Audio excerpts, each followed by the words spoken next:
Mic check 1 2. Hello. Mic check 1 2. Hello 1 2. Mic check hello. Hello. Gari KBL 568S. Hata uangalie gari yako uipange vizuri. KBL 568S. 1 2. Mic check hello. Hello 1 2.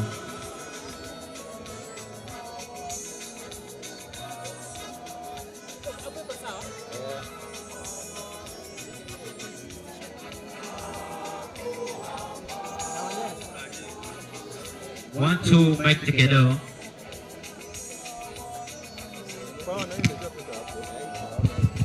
Mic check, hello. 1 2. Mic check, 1 2. Hello. Mic check, 1 2. Mic check, 1 2. Hello. Mic check, 1 2. Hello. Mic check, 1 2. Hello. Mic check, 1 2.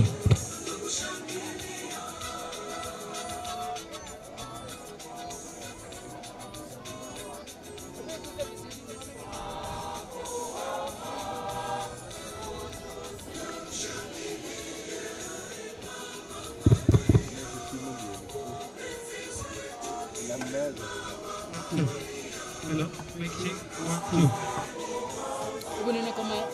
Mic check 1 2. Hello, mic check 1 2. Mic check 1 2. Hello, mic check 1 2. Hello, hello, mic check 1 2. Hello, hello, mic check 1 2. Mic check 1 2. Hello.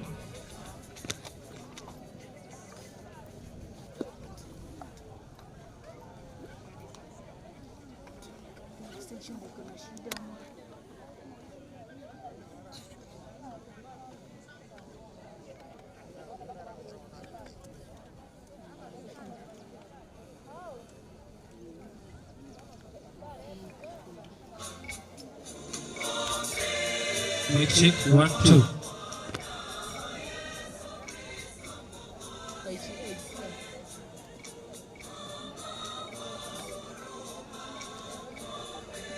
Mic check 1 2. Hello. Hello.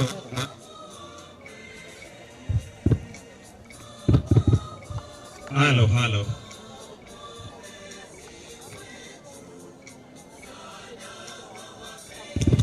Hello, 1 2. Hello.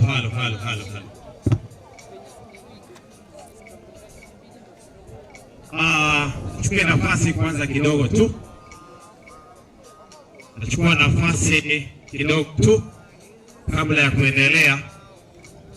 Kwanza kabisa, kwa wale wote ambao tumeshaingia, ni wakaribishe hapa.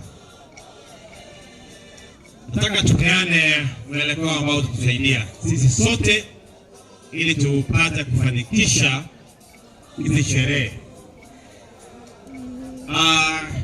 kulingana vile ambavyo tulikuwa tumepanga, na naomba kwamba tusikizane hivyo. Bado tafuta ushauri tuone vile ambavyo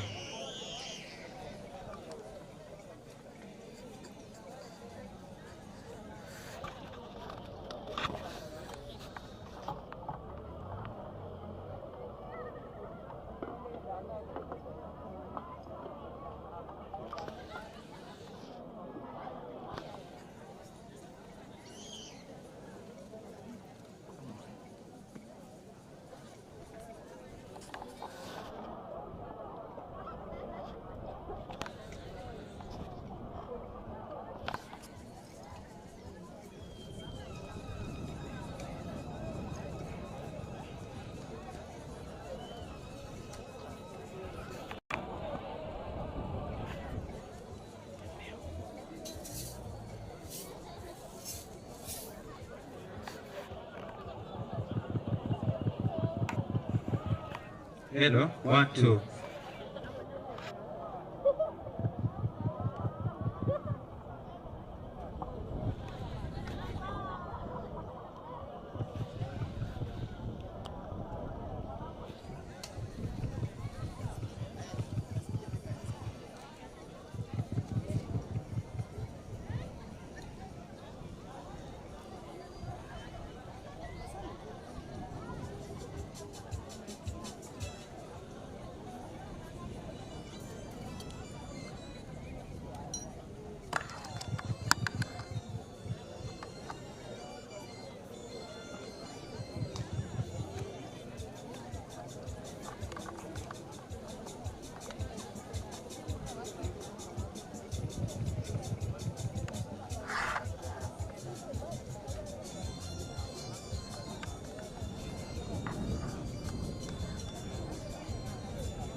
Nilikuwa napeana mwelekeo ambao utatusaidia sote, na nilisema tulikuwa kwanza tufanye ushauri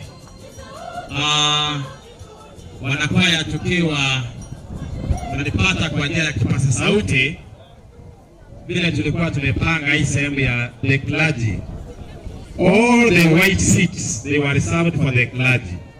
I can see that you have already occupied the white. All the whites were reserved for the clergy. Upande ule ulikuwa umeweka mapari na masisters, now that upande kabisa utachukuliwa na wanakwaya. But for the seats they have to be relocated. Tutaweka hapa hivi wote tu wanane, tukiweka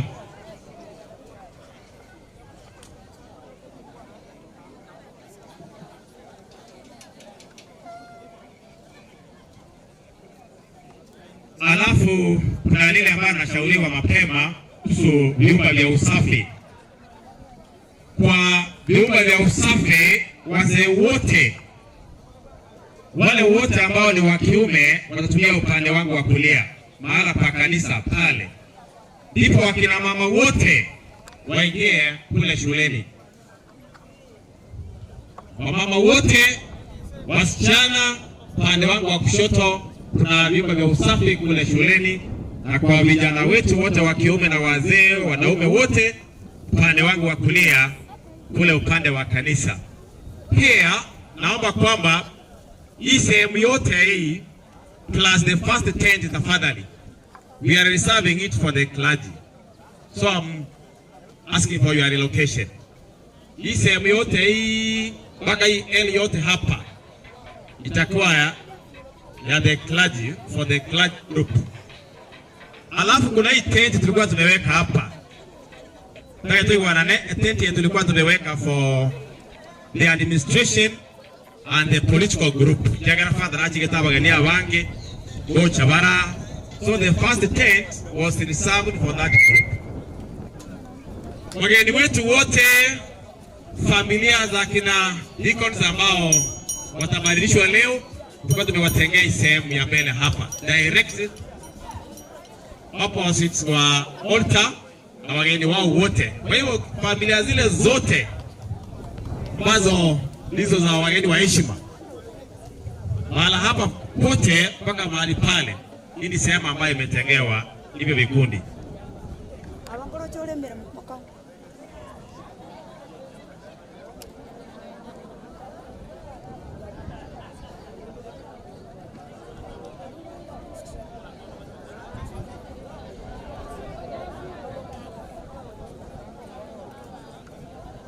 Mbona watakete tushauriane hivyo, tujulishane hivyo, lakini ndio kila mtu akianza kupata nafasi ya kuketi asije akaanza kusumbuliwa.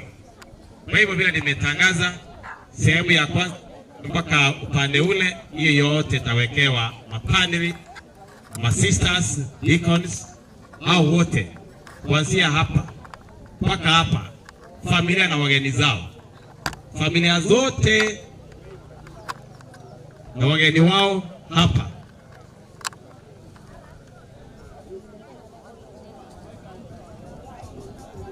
Kwa hivyo tuanze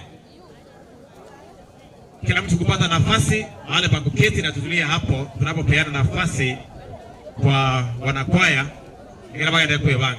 Na watu ya banga nagatia tuelekeze for the administration and the political group. Hii tent ya kwanza is reserved for that group.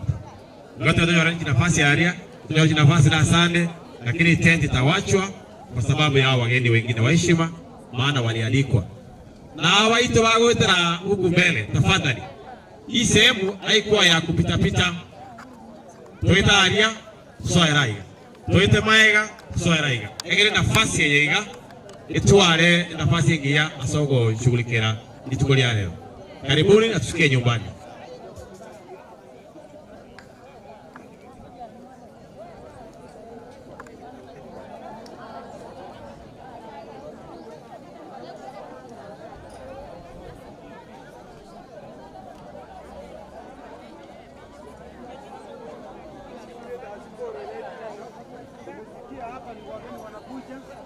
Mataka mengine tutapeana tunapoendelea, lakini naambia wazee wote wakusanyike pale mwisho, wajipange kwa sababu pia hii leo ni siku yao. Umetoka ndamo hiyo.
kama hadi jioni.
Abakristo bamasimba pale mwezi tebali tenderi amate abageni barima ino ikire pasa ine ine ati umukristo n'umwe masimba utende ko rugari abageni baikaranse abageni barima ino batere ine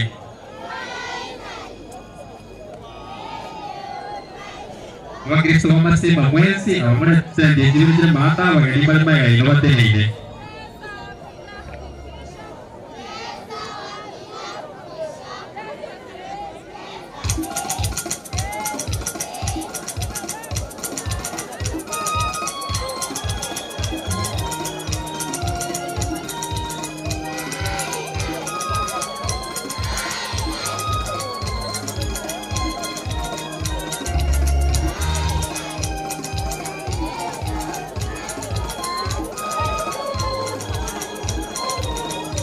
Tata sore upakonye nyumbani yao tata ni mutu wengi abageni mwezi tanje mata ukristo masimba duweze karanse kai tretera abageni barima yao banya wasawi karanse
Nanti lorimo abamwezi kubolega ndwezi masimba kai rimoka negetambo ikaranzega abageni barama yao baikaranzega igendo kende driver wa gari ya basi ramba na hiyo ingine yenye kusaidia juu kai driver ya gari huko egeza ile nyingine ya kanisa wenyeji wote wa masimba pale maomba kutoka huku ukaa huku nyuma wageni ni wengi na wamesimama nyuma yenu.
driver wa gari ya Amba School umeomba kutoa basi huko uiweke side nyingine. Bado Wakristo wa Masiba wanamekaa huko, naomba muamuke mpea waende nafasi. Kata Kristo wa Masiba bali tusaidie kutoa wenyeji huko waende wakae.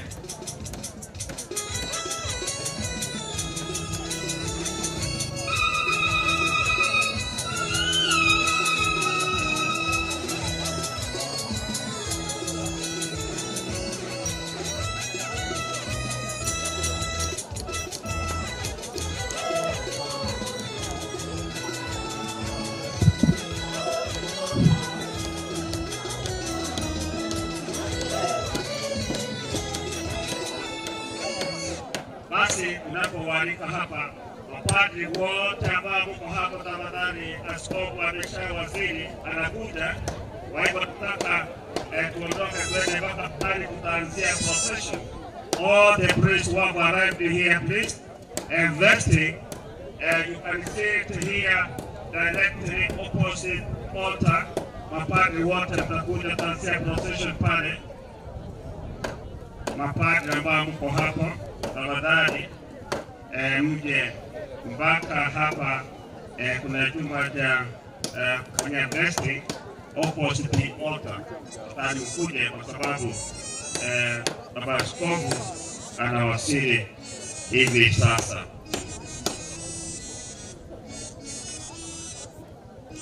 Masimba nende balimora hapa ni bachira mwae ni baga.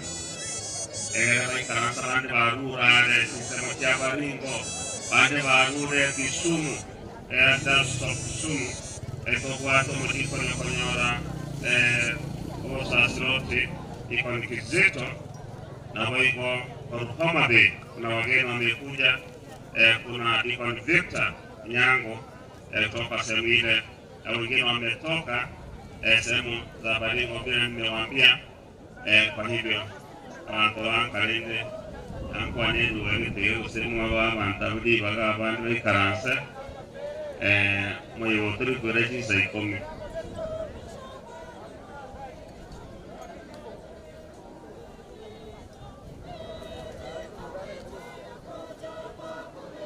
wakati samura atakuka somoza abana baliba kwa area mas baba tuende pale.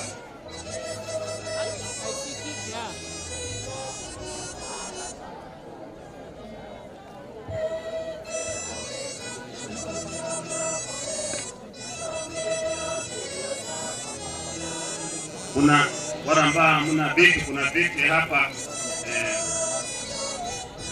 behind the tent, kuna viti pale. Kwa hivyo tafadhali mkuje, askofu baba askofu ndio huyu na wasili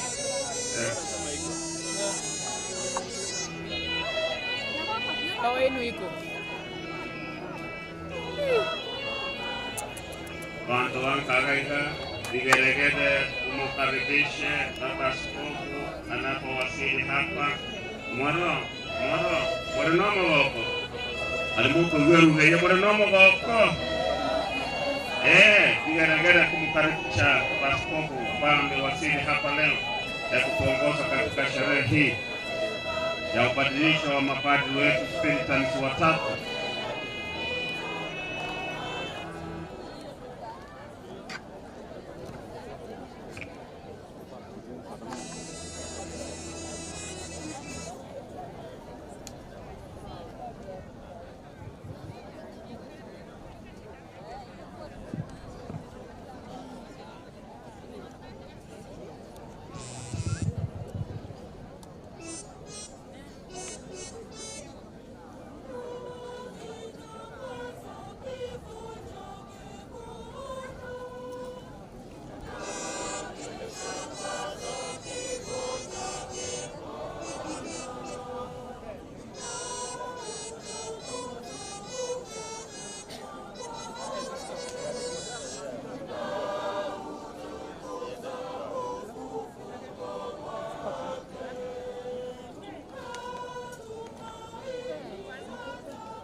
Kwa hivyo Wakristo wenzangu, tunaomba tuweze kutulia sana, tuwe na utulivu mkubwa, kwa sababu muda wowote kuanzia sasa tunaanza misa rasmi ya adhimisho la sakramenti ya padrisho katika parokia yetu ya Masimba.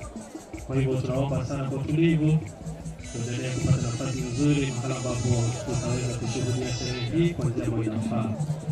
Na hivyo wakati tutakapofika tunawaarifu yale ambayo yanapaswa kufanya, na hivyo tuweze kuyatenda kulingana na maelekezi ya mama kanisa.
Hello, 1 2 1 2. Hello, low 1 2.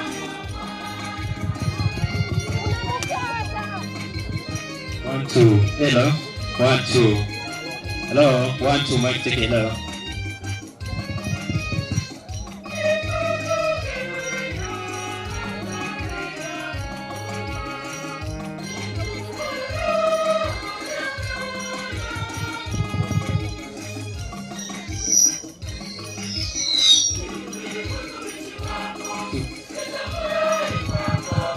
One two, mic check. Hello, hello, 1 2. Hello, 1 2.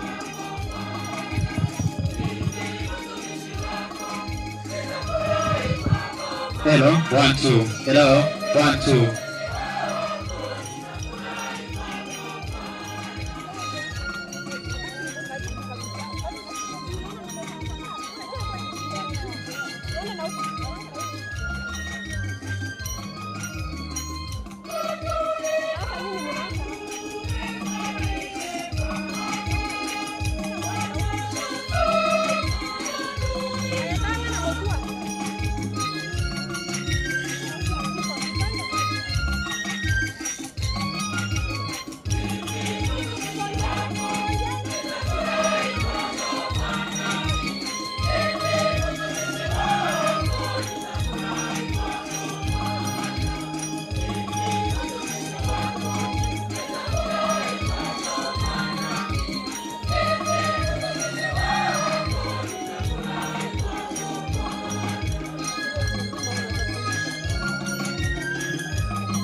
Kwa hivyo sote tunaomba kusimama kwa sababu msafara wa misa takatifu umeanza rasmi.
Pokea salamu kutoka kwa baba askofu. Pokea salamu kutoka kwa baba askofu. Pili ya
Mhashamu Askofu wa Jimbo Katoliki la Kisii, Askofu Yosefu Mariro Kemwa. Ngazi na itifaki za kanisa kuzingatiwa. Wakati huu niruhusu nimwalike baba paroko ili atukaribishe rasmi.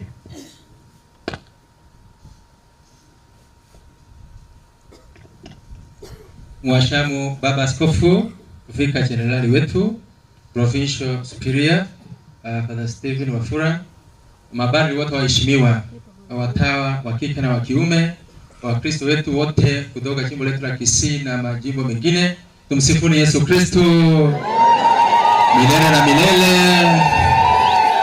Ningependa kwa heshima kuu tumkaribishe Baba Askofu kwa makofi ya kilo 1, 2, 3. Karibu sana.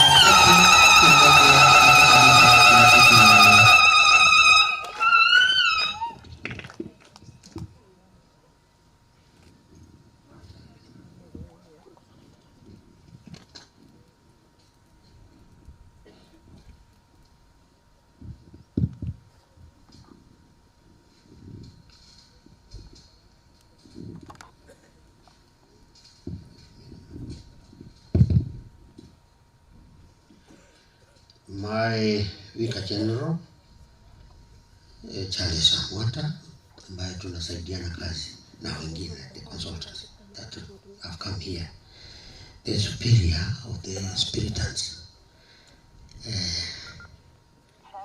We met once and we knew one another at once. We agreed at once. That is how things should go. Hakuna mambo ya kupigana na watu. And all the priests that have come from the 3 dioceses. Wakristo wametoa na wale. Genia bageni minto. I've been told there are Christians from Kisumu Dala. Wawako. Machino. Halafu tuna wageni kutoka ilikuwa nyumbani kitambo lakini wakakata hivi. Ndiwa.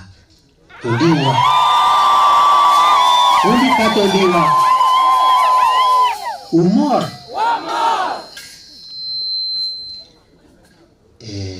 Na wa nyumbani hapa sasa. Mawala ise rono. Huyu tiko ni mwingine. Wako pale. So kwa mmoja kinyo kiaga. Wa mwawati kwa nyumito na wala na inu miyamole. This is a very, very happy day. I'm ordaining 2 deacons of the same congregation. And I saw many others, and there were about 5 or so. And I told the Spirit, hata ni waordini kwa mpigo mmoja tu hivi. Akasema nataka kwenda kwao. Lakini ukitoka kwenu, hapo sio kwenu. Kwenu ni mahali unapofanya kazi. Na usitoka ati unaenda kwenu kila kitu kupapana. Hapo unapofanya kazi ndio unatua nanga. Karibuni katika misa hii takatifu.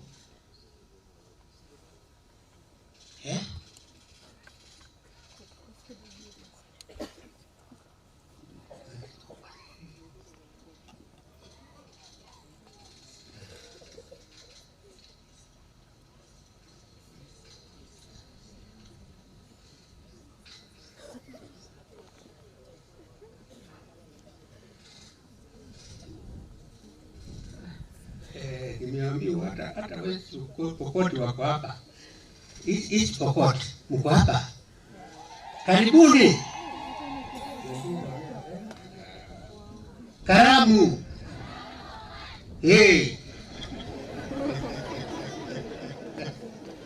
Karibuni katika misa takatifu wa Kristo.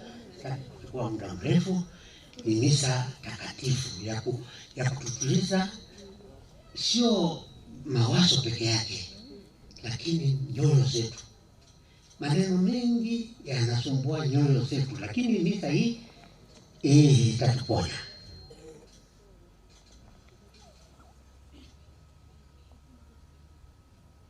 Kwa jina la Baba na la Mwana na la Roho Mtakatifu. Amani iwe kwenu. Basi ndugu na dada zangu, tukiri dhambi zetu ili tupate kustahilishwa kuadhimisha mafumbo matakatifu haya.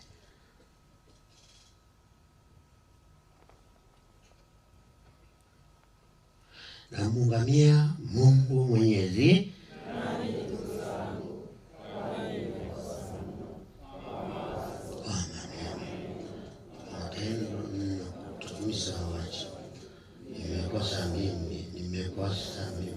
nimekosa sana.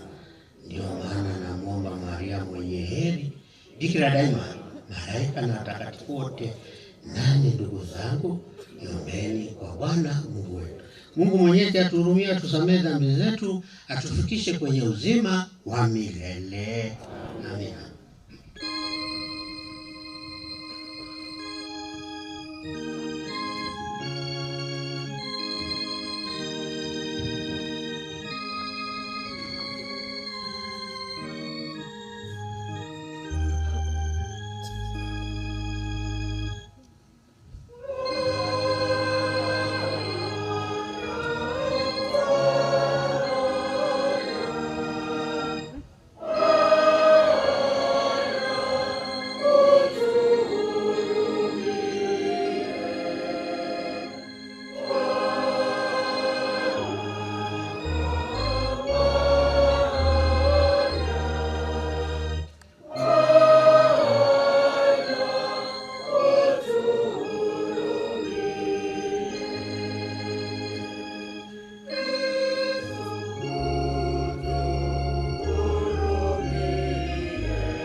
Tuombe.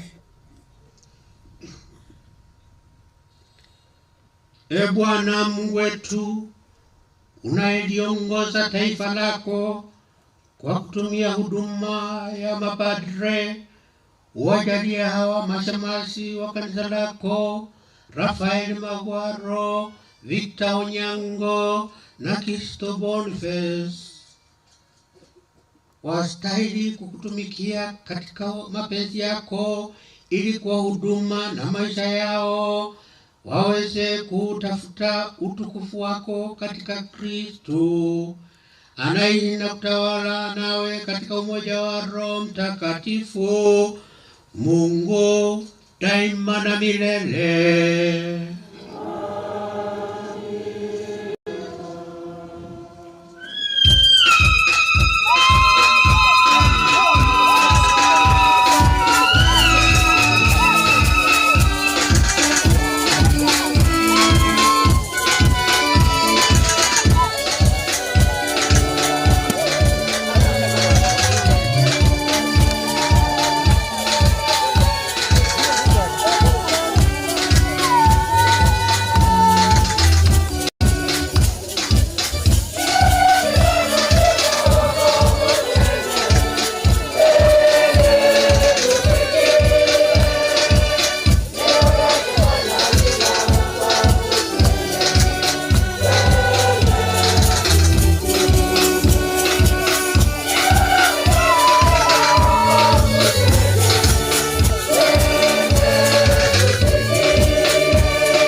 aketi atulie kabisa ili tusikilize neno la Bwana.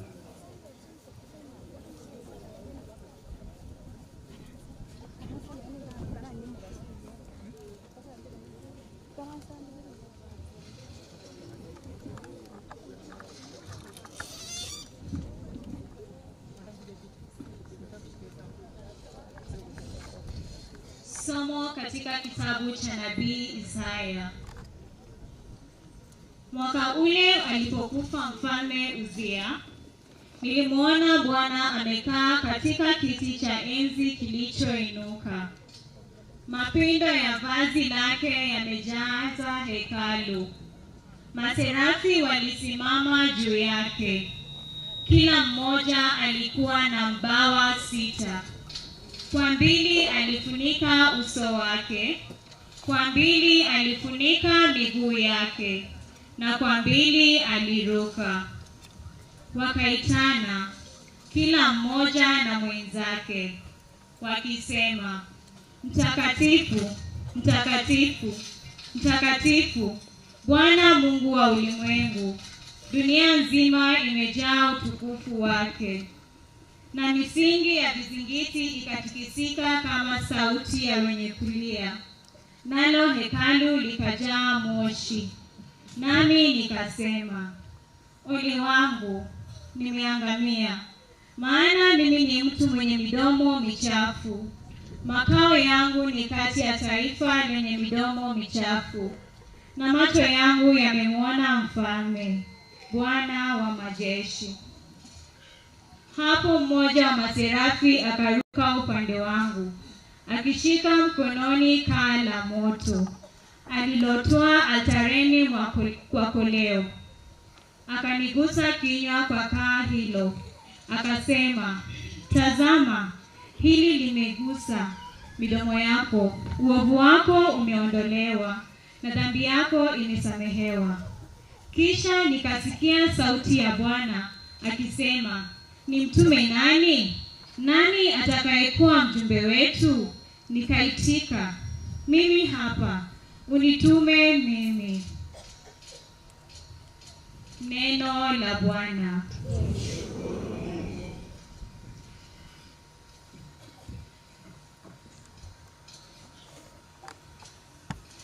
Wimbo wa kuitikisana.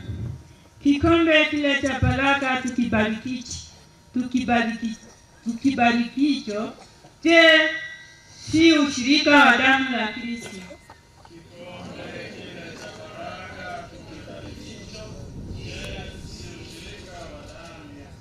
Kikombe kile cha baraka tukibarikicho, je, si ushirika wa damu ya Kristo?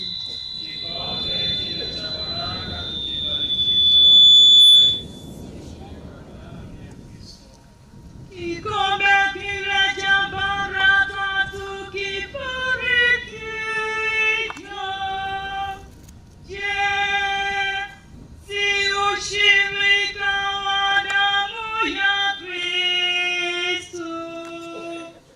Kikombe kile cha baraka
soma ruwasiri rube ya Petro mtakatifu wechia ase abatwale ba Nyasaye na soroire abagaka bale ase gati yaino njebuna omugaka omusangiobo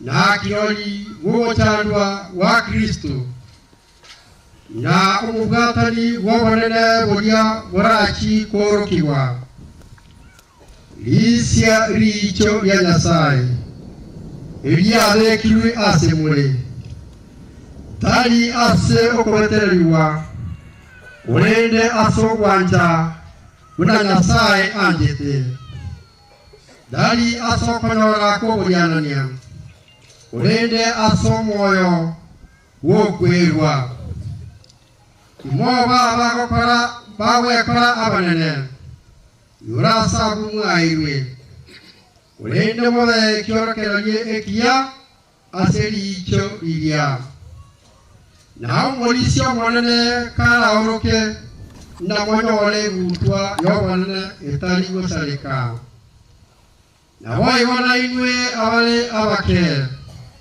mwebeke inse asabagaka na inwe mwezi mwewayi oboitongo wuna orukini munyale wakorerana ekiagera nigo erikire Nyasaye niga kwanga abaenenu urende abara baitongo niga koba obuya bwaye yetwa igure nengana ai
Injili takatifu ilivyoandikwa na Luka.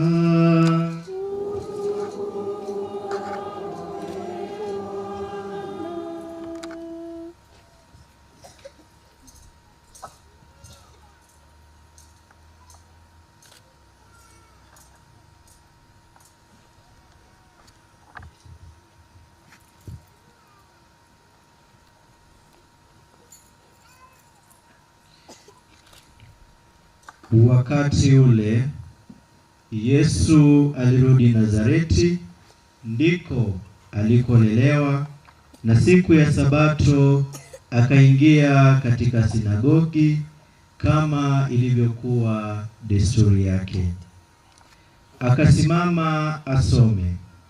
Wakampa kitabu cha nabii Isaya, akakifungua, akakuta pahali palipoandikwa, Roho wa Bwana yu juu yangu, kwa maana amenipaka mafuta niwahubirie maskini habari njema.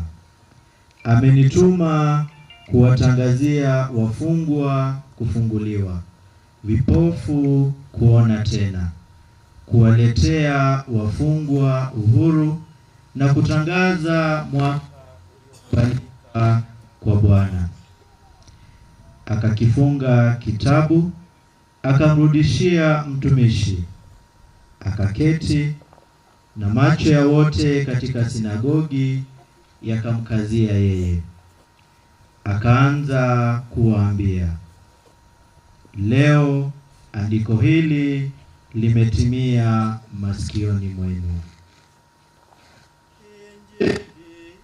Bwana.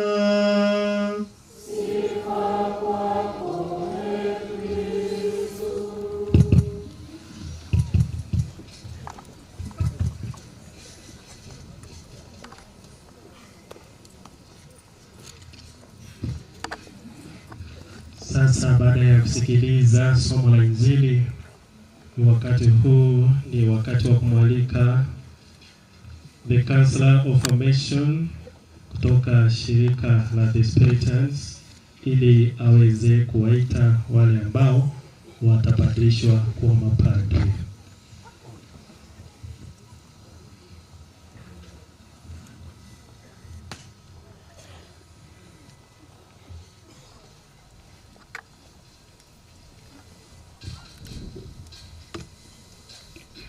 Wale watakaopewa daraja ya upadre wajongee hapa. Shemasi Boniface Gori Kizito.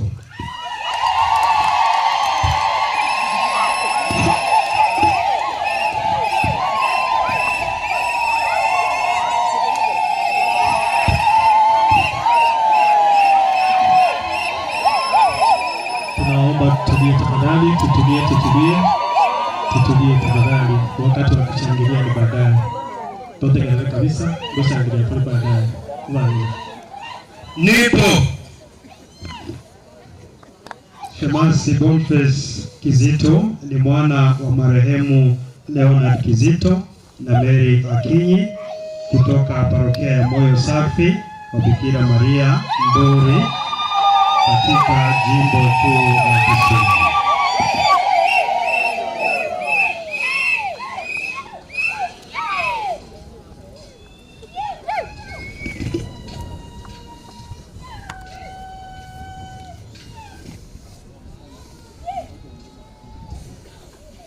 Shemasi Rafael Mawaro Rosana.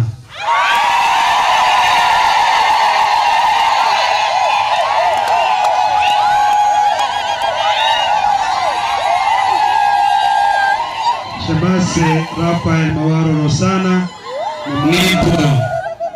ni mwana wa Justus Rosana na Evelyn Sabina kutoka parokia ya Watakatifu Petro na Paulo Masimba, jimbo la Kisii.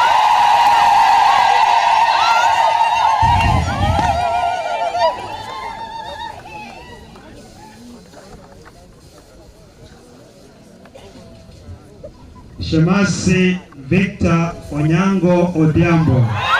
Nipo.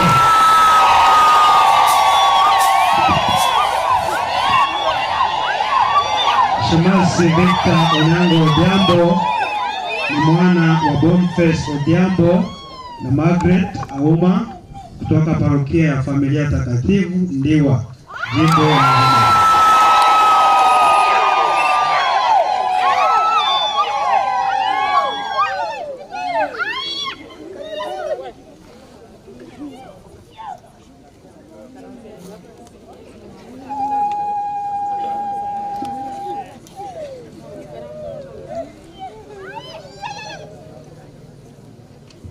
Tuongoze kwa wimbo na kuwakaribisha kijana.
formation will present the three deacons before the bishop.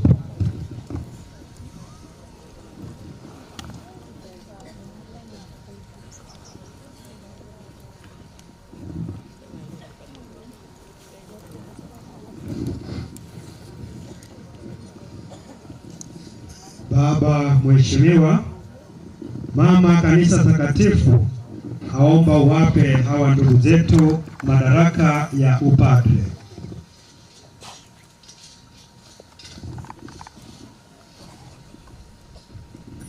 Je, wajua kama wanastahili? Baada ya kuwauliza Wakristo na kupata udhibitisho wa watu wanaohusika, nashuhudia kwamba wanastahili. Kwa msaada wa Bwana Mungu na wa mkombozi wetu Yesu Kristo, tunawateua hawa ndugu zetu wapewe daraja ya upadre. Semeni tumshukuru Mungu. Tumshukuru Mungu.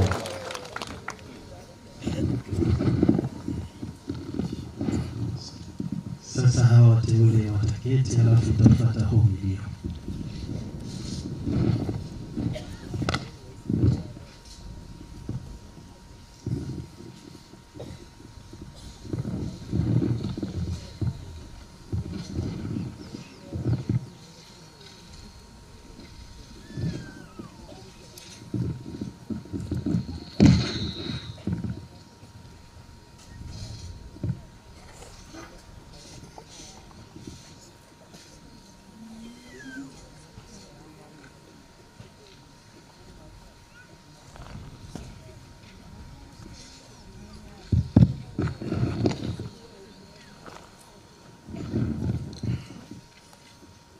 Yamba kwani nainga bantu wa mintumbu ya mure. Unyakoni muyene. Unyakoni. Wote nene bakongwa sabu kile tugwenye. Panyakoni yaba muywete. Kwanyore uboya na mawea. We. Na Wakristo wangu, naweta wangu kwa sababu kanisa ni moja. La Yesu Kristo la mitume. Waturukana. Karamu kwa Rapai. Karibu sana. Karibu sana. Ulisema ninawaambia.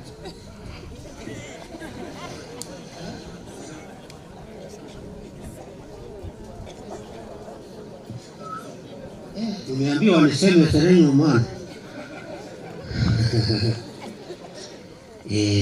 Hawa ni watu wangu tunaelewana. Unkanyakla, Homa Bay, Kisumu. Umor. Ke Homa Bay, umor. Tukanye nam, amoso. Ande amor, amor ahinya. Kumichi mani asai.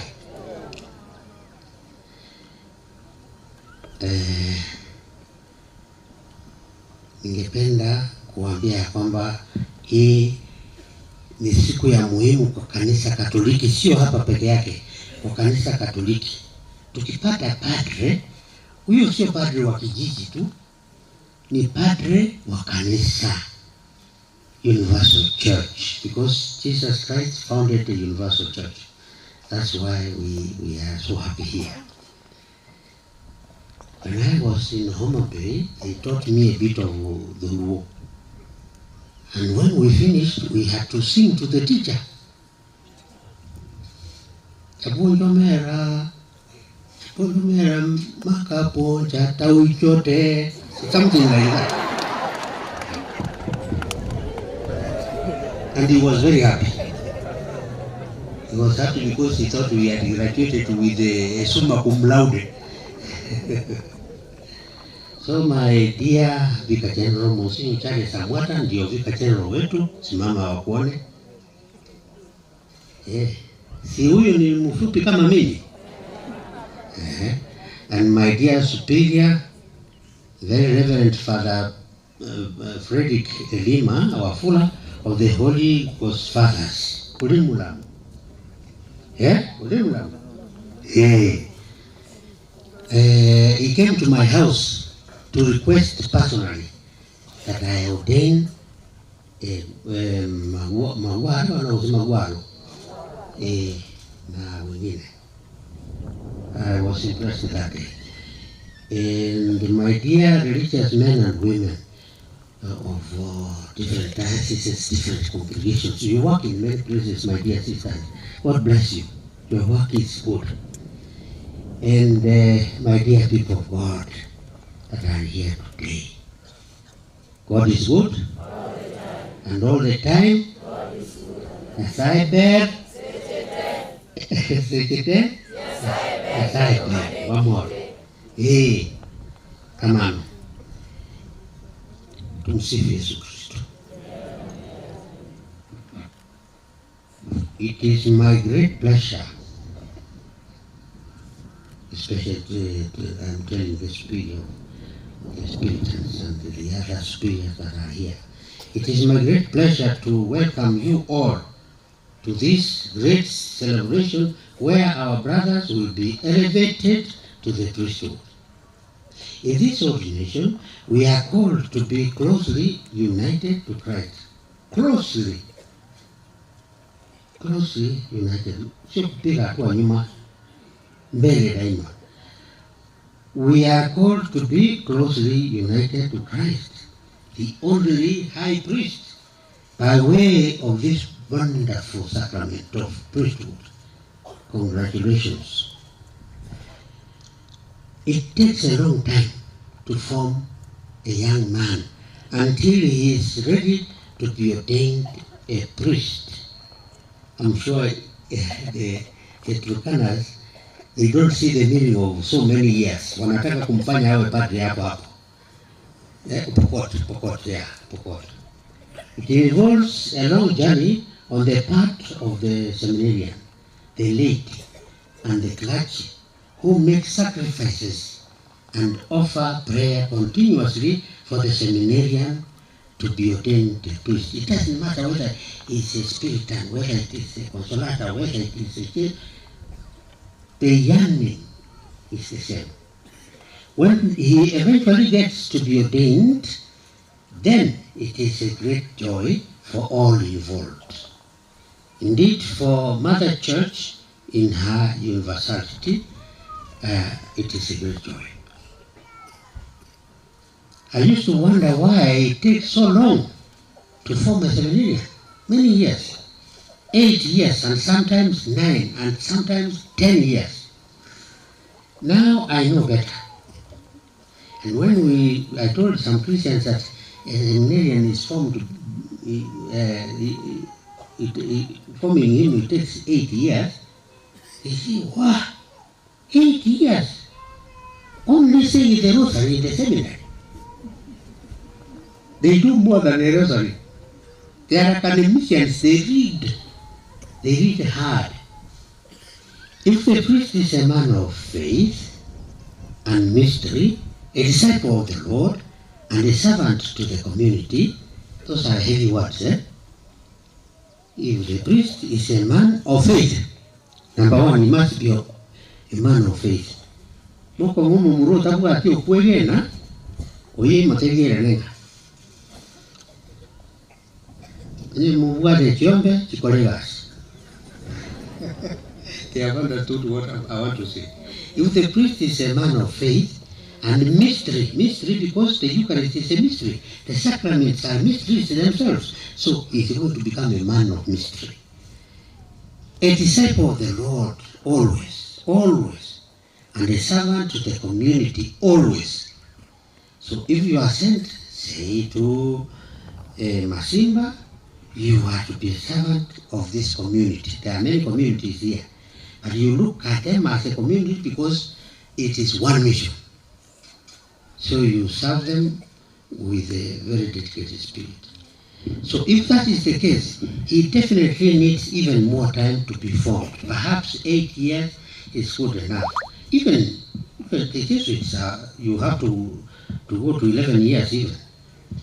If our Christians want their priests to be a man of holiness,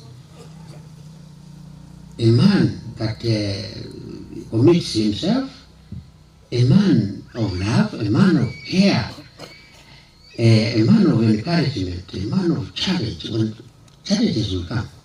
A man of challenge and a man of hope.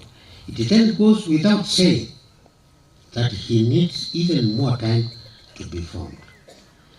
When we don't meet these expectations, then one wonders whether the time for formation was long enough. One would wonder whether we are mature and conscious of what we will undertake, especially what you are going to undertake today. The yes you are going to give to the people of God.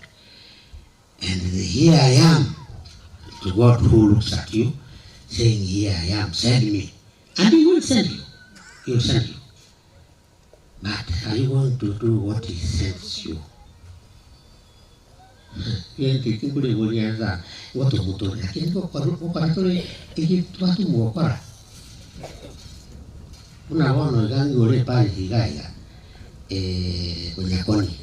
Don't be excited.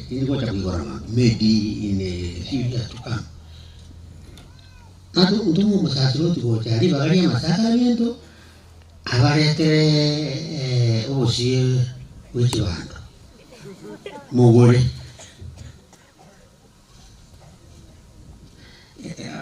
volvemos con Cacabaraga. Hasta cuando mugore. Y le hacemos saludos. No. No.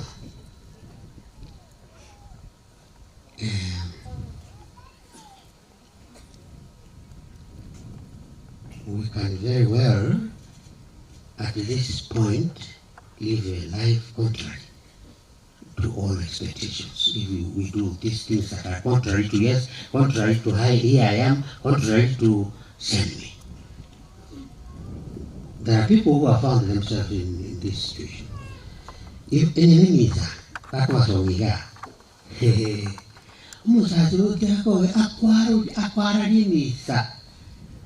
At least 45 minutes to 50 minutes should be 1 hour.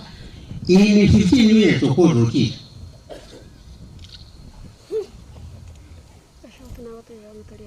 We don't do that. We take time with God. God is not in a hurry to send you away from Him. Why should you run away? That is why we need time and patience in formation. This brings us to the idea of priesthood and its nature.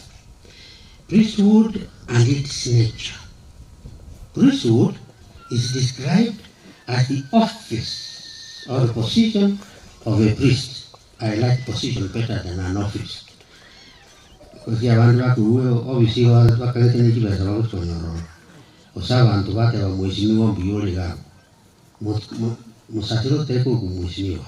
he is always father. The father of your children, the father of your community, the father of our families. The idea is actually more than an office or a position. It is actually, listen to this is important. It's actually a state of being. A state of being. A state? Turkana ama Pokot? A state of being. It is actually a state of being in the religious realm that raises an ordained minister to a level of mediation between God and man.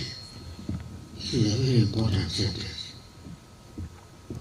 That raises the ordained minister to a level of mediation between God and man, between heaven and earth.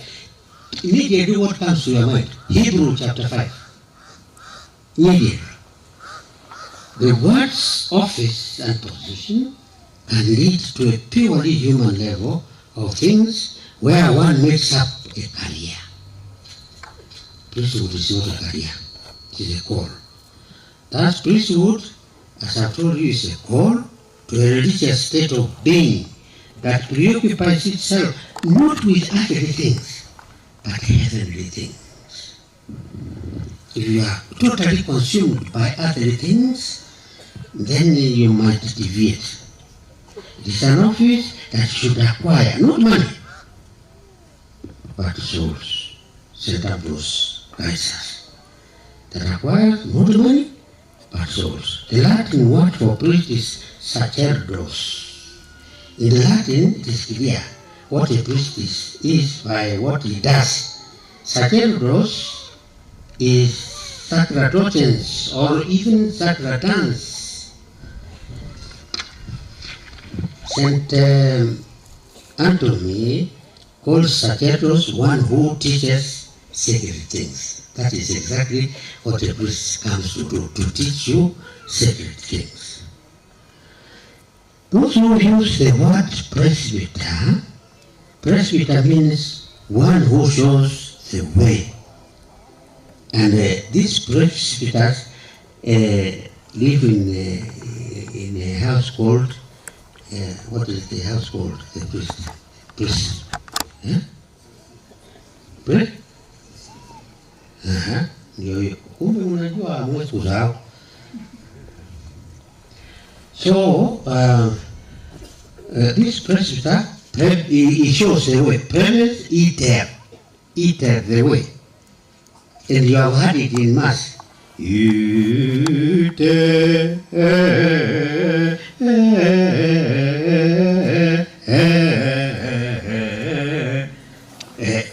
hamwezi kumaliza. Misa est.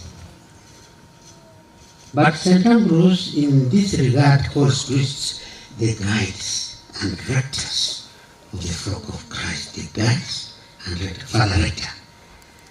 The one in charge of the seminary is called Father Rector. He's in charge and he shows the seminarians how to follow Christ in their lives.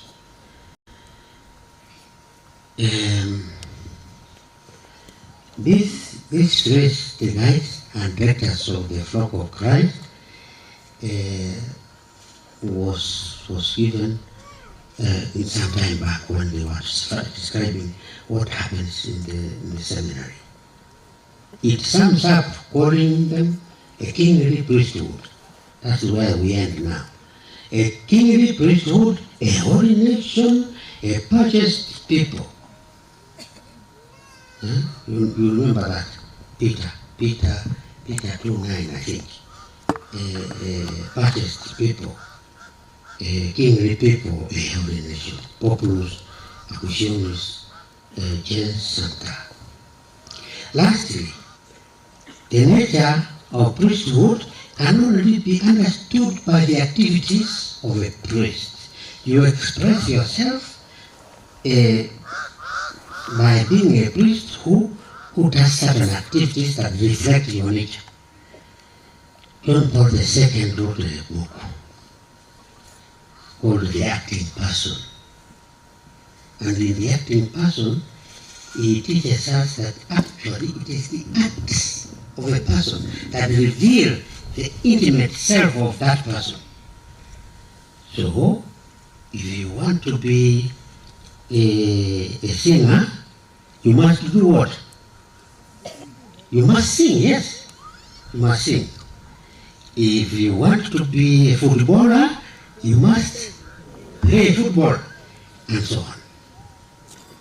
So a priest shows us that by what he does every day. When he wakes up, when he says mass, when you eat breakfast, and so on and so on. He shows, he reflects what he does. And what he does is holy in many ways and attracts you to go to the church. We come to the conclusion that priesthood is divine by nature, because what the priest does is divine. And you may ask me, what does a priest do?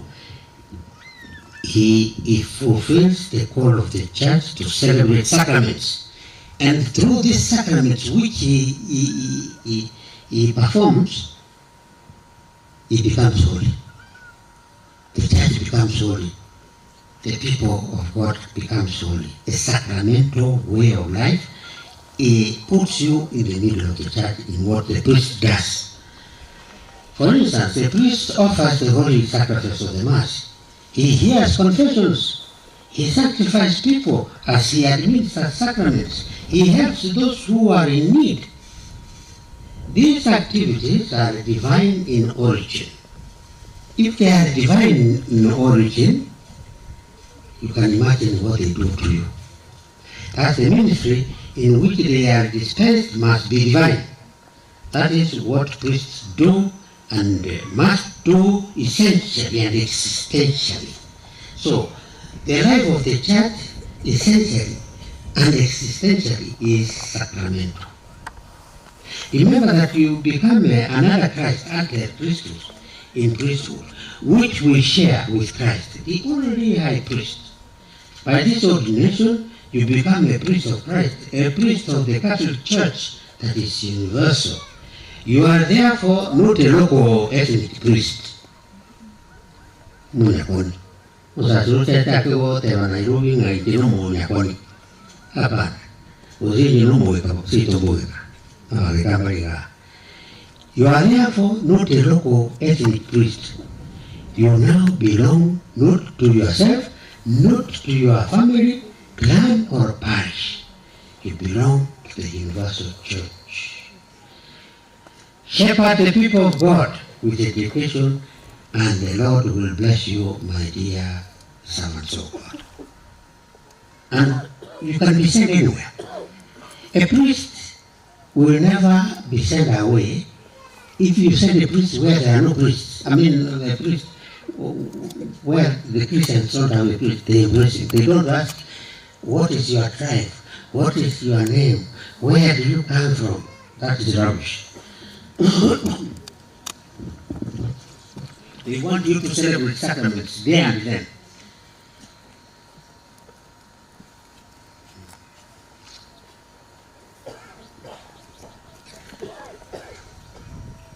Mary got a wish, I got a year to go more to Namua, whatever.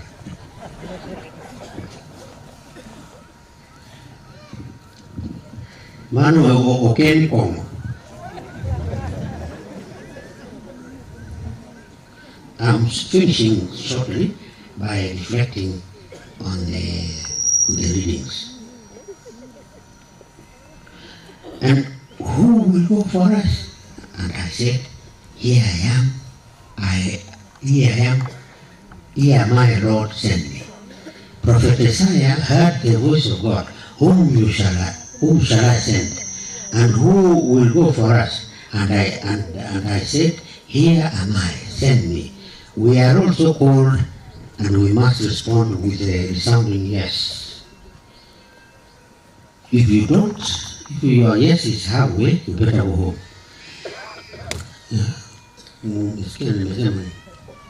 Your yes is halfway. Eh? Nkulegu. I'm joking. I know you are serious.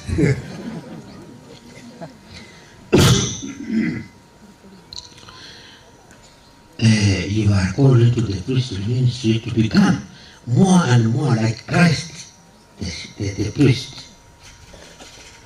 I'll correct something there. You are called into the priestly ministry to become more and more like Christ, the priest, the teacher, and shepherd. You will forgive me. I've said you will be more and more. It is not more and more. It is completely the whole being of yourself. The whole being. Not more and more. Okay, I'm near. More and I'm near. You still are miles away. You have to configure your being with Jesus Christ, so that you are not outside 2 meters or 1 kilometer and so on. The words I mentioned also are important in explaining priesthood, that you are sacerdos, that you teach, the ministry of teaching togeli, or you are a shepherd. As a priest, you will sanctify the people of God through the celebration of the sacraments. To be a priest is to make people holy, and the sacraments are the primary means of nourishing the spiritual life of the people of God. Usiite watu kwako kwa parisu alafu uanze kupiga tindi. Hata kikunywa marua. Ukile tega iga mwigo watu wako iliyata mwafata.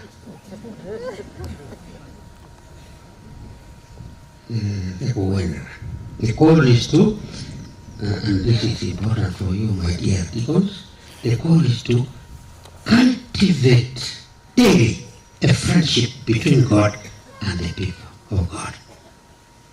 Try to do that every day.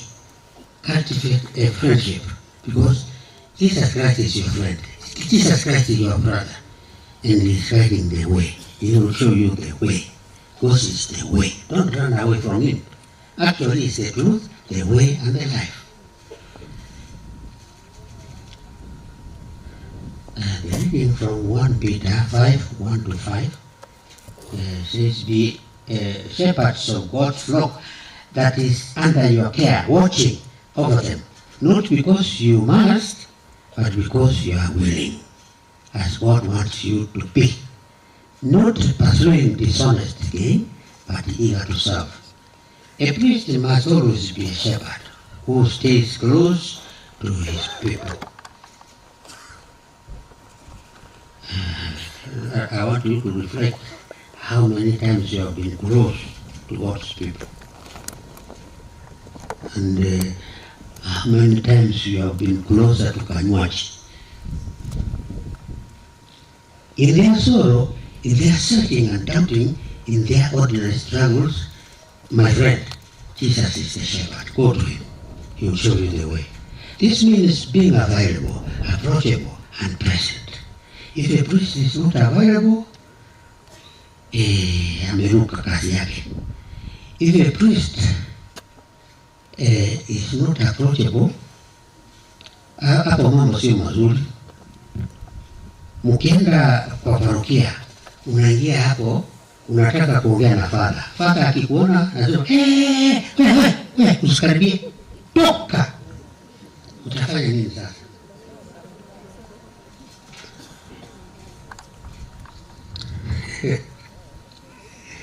Kaka mwalimu fulani aliambia, mkiona hiyo ringuru kimbia. Not ringuru, ringuru. There's a difference between those words. It means listening more than speaking. Praying for your people even when they do not know it. You don't have to announce that you have prayed for someone.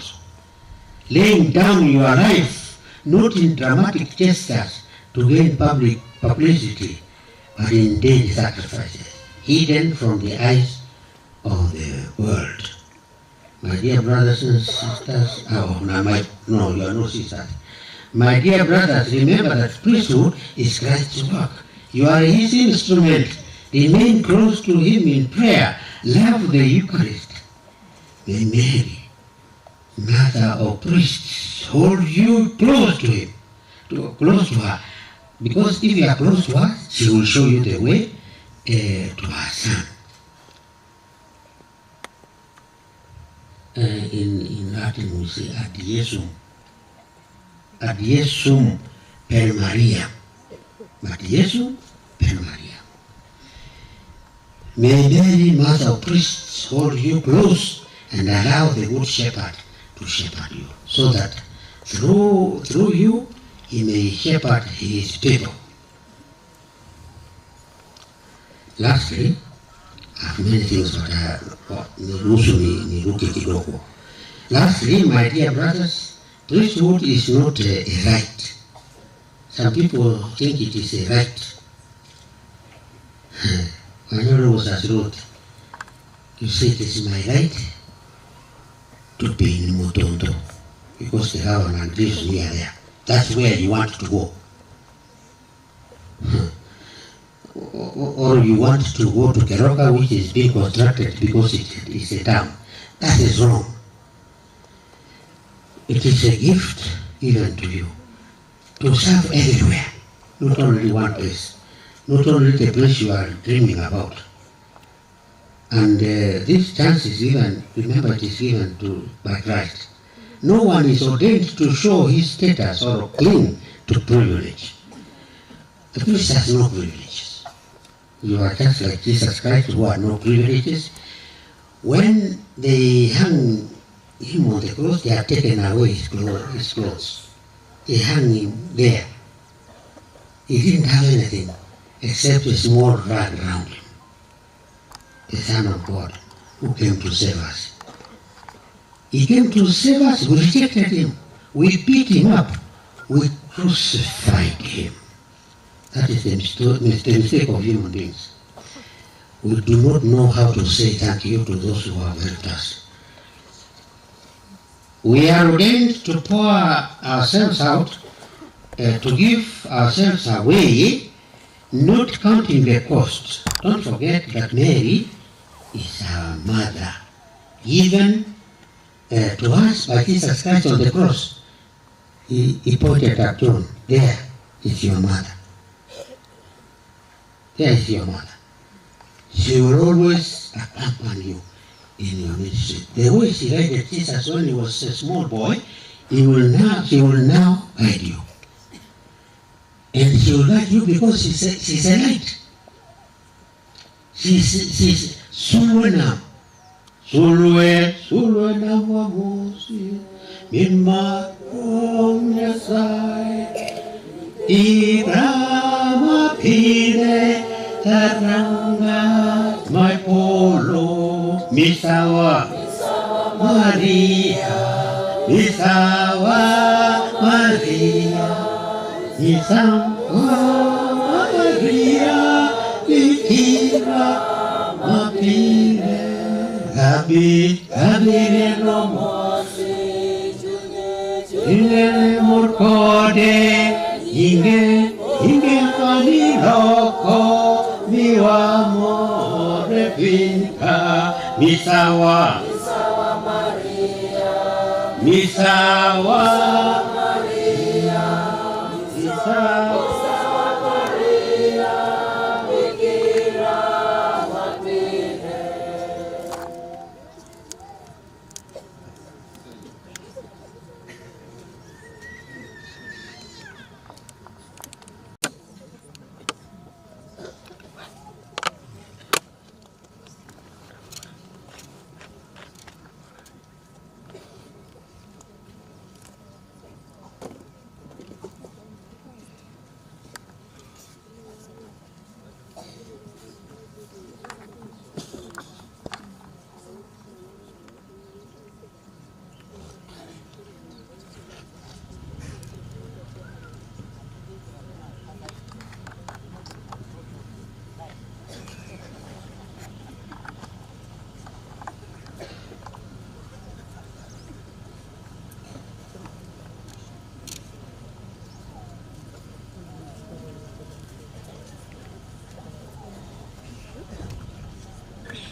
Sasa baada ya maneno hayo, wateule watasimama mbele ya askofu naye atawahoji.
microphone ozeguogo.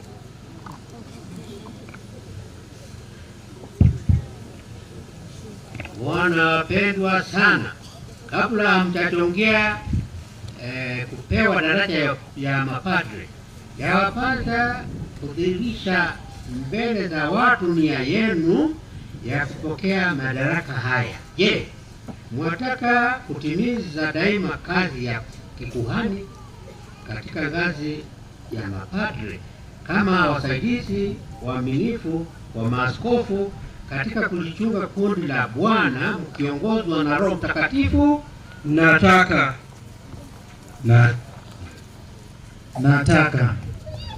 Je, mwataka kutekeleza huduma ya neno kwa kuhubiri Injili na kufafanua imani Katoliki kwa uchaji na busara? Nataka. Je, mwataka kuadhimisha mafumbo ya Kristo kwa ibada na uaminifu kulingana na mapokeo ya kanisa kwa namna ya pekee, sadaka ya Ekaristi na sakramenti ya upatanisho kwa utukufu wa Mungu na kwa utakatifu wa taifa la Mungu? Nataka. Je, mwataka pamoja nasi kumwomba Mungu huruma yake kwa ajili ya kundi mnalokabidhiwa, mkidumu katika kutimiza agizo la kusali bila kuchoka? Nataka. Je, mwataka kujiunga zaidi na zaidi siku hadi siku na Kristo kuhani mkuu ambaye alijitoa mwenyewe kwa Baba kuwa sadaka safi kwa ajili yetu, na pamoja naye kujiweka wakfu kwa Mungu kwa ajili ya wokovu wa watu? Kwa msaada wa Mungu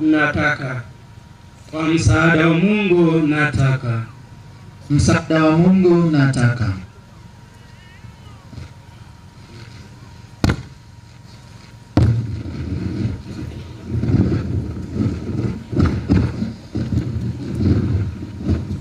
Kisha sasa wateule watajiongea mmoja baada ya mwingine wakipiga magoti kuahidi utii. Sasa hii hawatajibu kwa ujumla, wanajibu kivyao, mmoja hata mwingine. Huwezi kusemea mwingine, kiwa unataka ni wewe.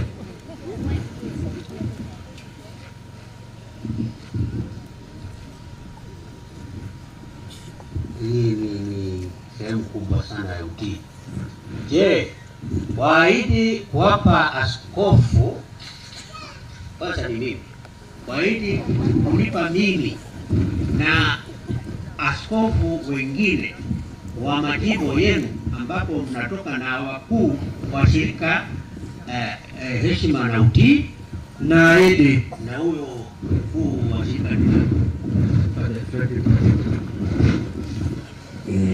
ndio huyu. Basi Mungu aliyeanzisha ndani yako kazi hiyo njema, yeye mwenyewe aikamilishe. Amina.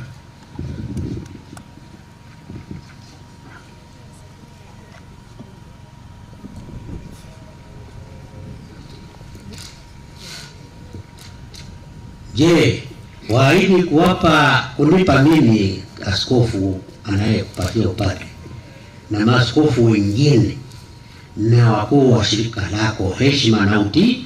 Naahidi. Basi Mungu alianzisha ndani yako kazi hiyo njema, yeye mwenyewe aikamilishe. Amina.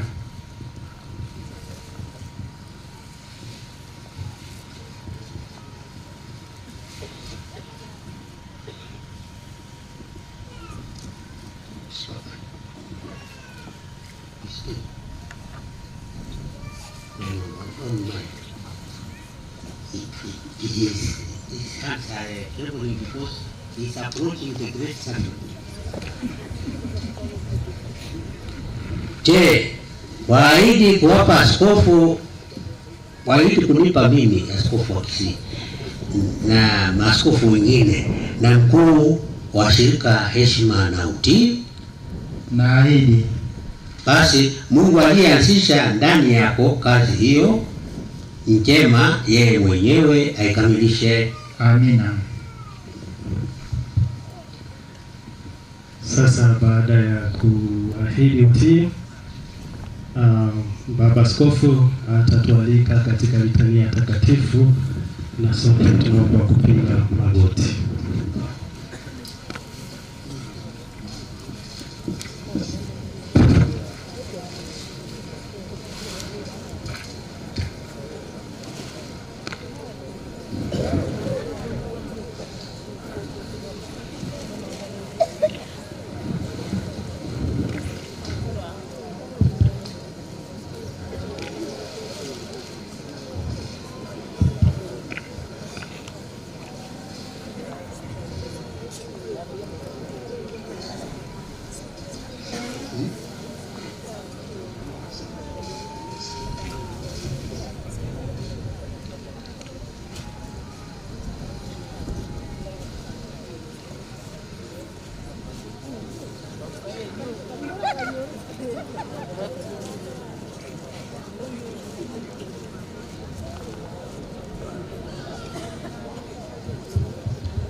Baada ya Baba Askofu kutualika kwa litania takatifu, tunaomba wote kupiga magoti. Ibiro nindo matintin nikeche mano nyasi maduong'no, ndugu wapendwa, tumuombe Mungu Baba Mwenyezi awajalie wingi wa mapaji ya mbinguni hawa watumishi wake aliyewateua kwa kazi ya upadre. Tupige magoti.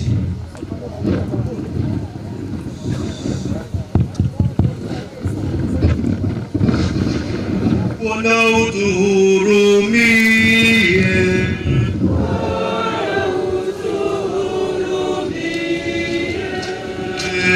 Kristo utuhurumie.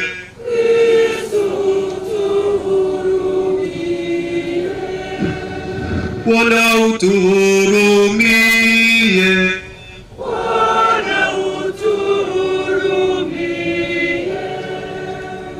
Maria mtakatifu mama wa Mungu,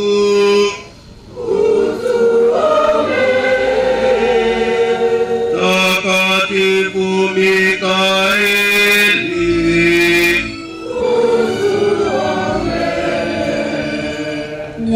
watakatifu malaika wa Mungu,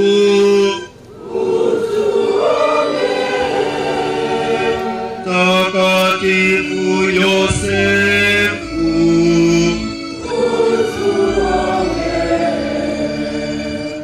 takatifu Yohane Mbatizaji,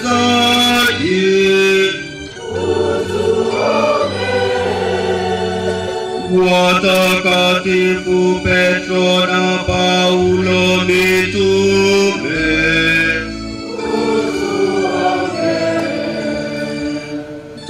takatifu Andrea,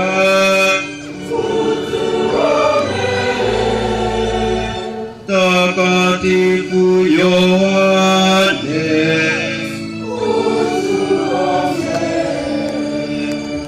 takatifu Maria Magdalena,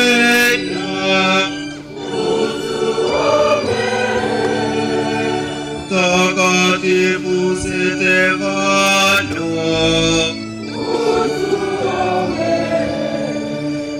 takatifu Ignasi wa Antiokia,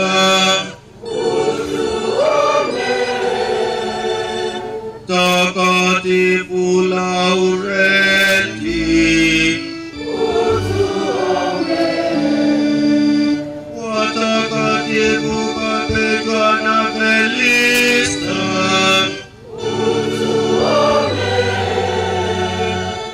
takatifu Anyesi,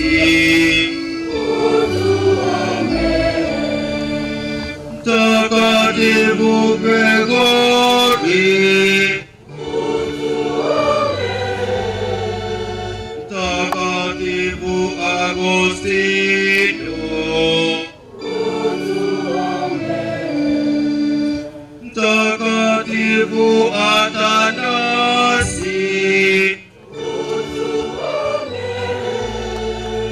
Mtakatifu Basili,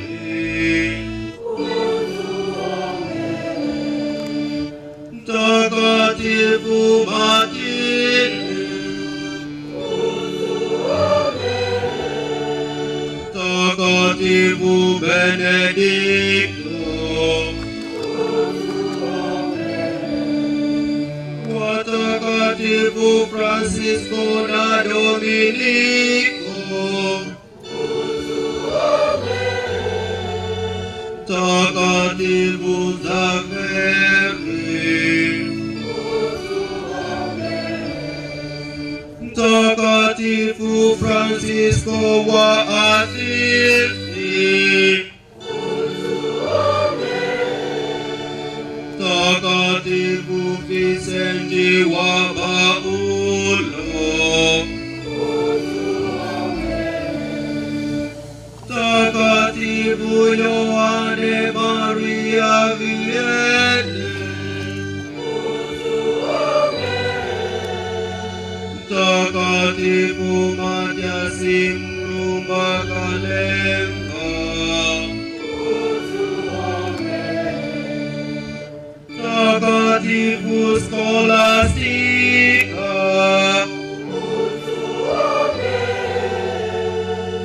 Mtakatifu Kilara, Mtakatifu Anofrite,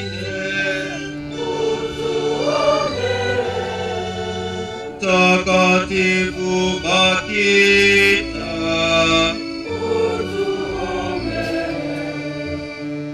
Mtakatifu Teresia wa Avila, Mtakatifu Katarina wa Siena, Mtakatifu Bonifacio, Mtakatifu Rafaeli, Mtakatifu Vikita, Mtakatifu Kizito, mwenye heri Libamani,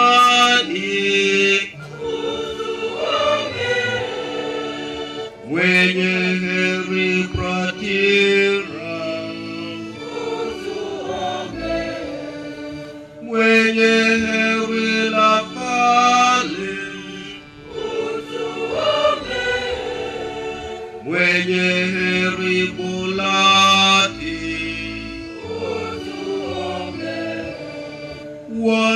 watakatifu wote wa Mungu,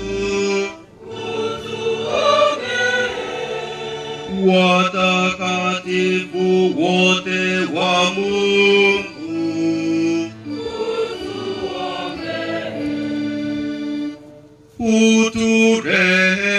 uturehemie, utuokoe Bwana katika uovu wowote,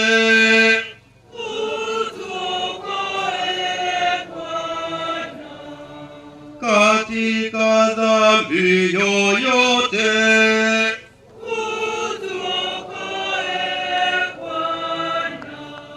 katika mauti ya milele,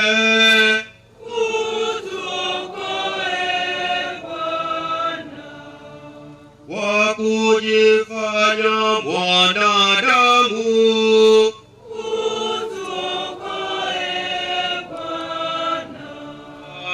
kwa kufa na kufufuka kwako,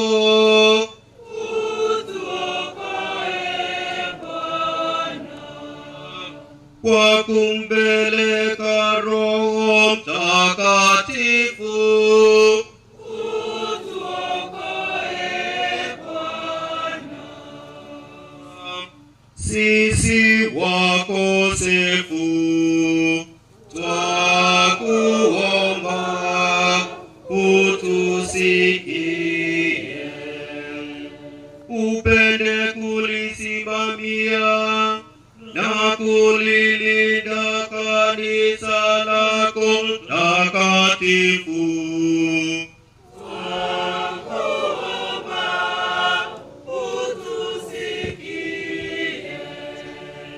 Upende kumlinda Baba Mtakatifu na wote wenye daraja takatifu.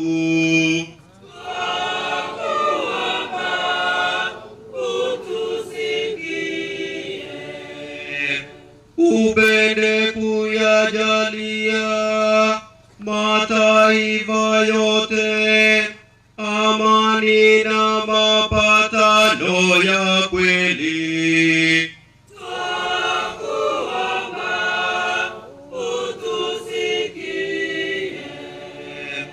Upende kututhibitisha sisi na kutudumisha katika utumishi wako mtakatifu.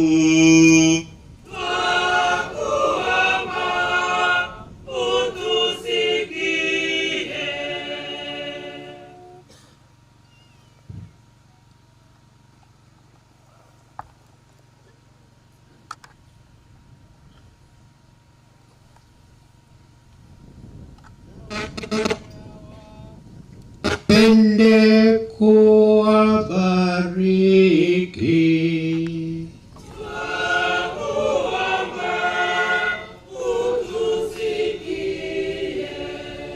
Na wateule hawa upende kuwabariki na kuwatakasa.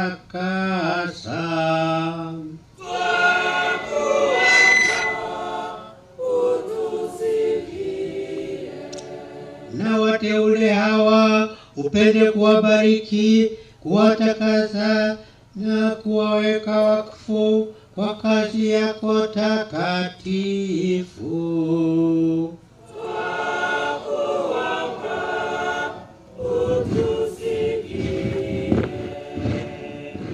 Yesu mwana wa Mungu aliye hai,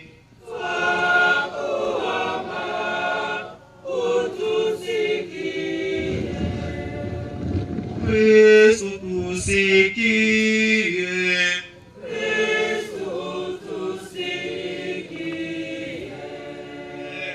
Kristo tusikilize.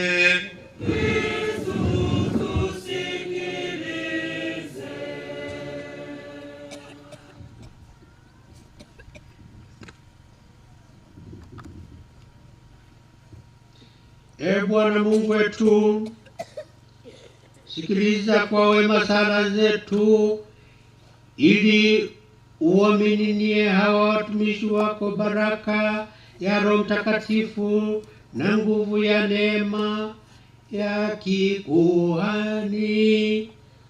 Sisi tunawatoa kwako, Ee Baba mwenye huruma, ili wawekwe wakfu, nao wakipokee kipaji hiki unachowajalia kwa ukarimu usiokomo. Tunaomba hayo kwa njia ya Kristo Bwana wetu.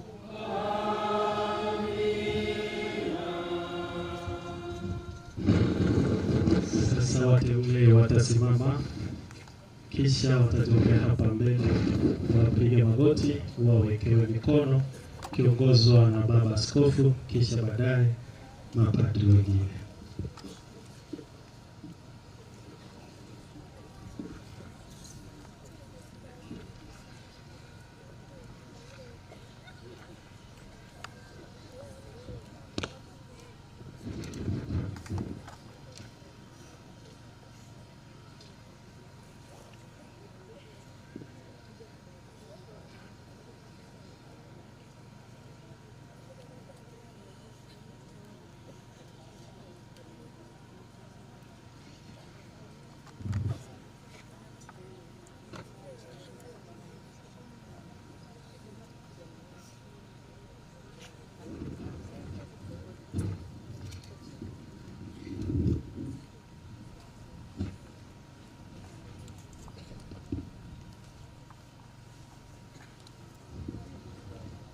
Brothers wapenzi, hii ni sehemu muhimu pia, kwa sababu kuwekewa mikono tangu jadi ilikuwa na maana ya kuteuliwa. Hata mitume walipoita watu wa kufanya kazi nao, waliwateua kwa kuwawekea mikono. Na hata katika sakramenti ya kipaimara watu wanateuliwa kwa kuwekewa mikono. Sasa nitawakuwekea mikono, nitangulie mimi na mapadri wanifuate.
Sasa ni sala ya kuwekwa wakfu.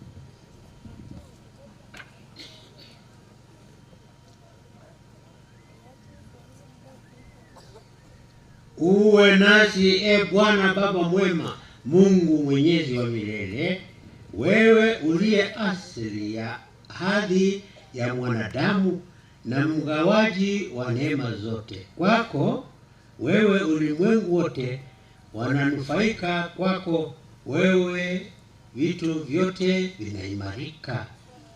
Wewe ambaye kwa ajili ya kuliunda taifa la kikuhani wapanga wahudumu wa Kristo mwanao kwa nguvu ya Roho Mtakatifu katika ngazi mbalimbali ndani yake. Ndiyo katika agano la kwanza kazi zilizoanza na kukua kwa namna ya ajabu, na ulipoweka Musa na Haruni kutawala na kutakatifuza watu wako, uliwachagua watu katika ngazi na hadhi mbalimbali chini yao kwa ajili ya jamii na utendaji wao. Ndivyo pia kule jangwani ulivyoeneza roho ya Musa kwa njia ya watu 70 wenye busara, wakawa wasaidizi wake miongoni mwa watu, hata akaweza kuwatawala kwa urahisi zaidi kundi lako. Ndivyo ulivyowajalia wana wa Haruni ukamilifu wa ukuhani wa baba yao, ili waweko wa kutosha kutoa sadaka za hemani ambazo zilikuwa mfano wa mambo yatakayokuja kukidhi hadhi inayolingana kwa mjibu wa sheria za kikuhani.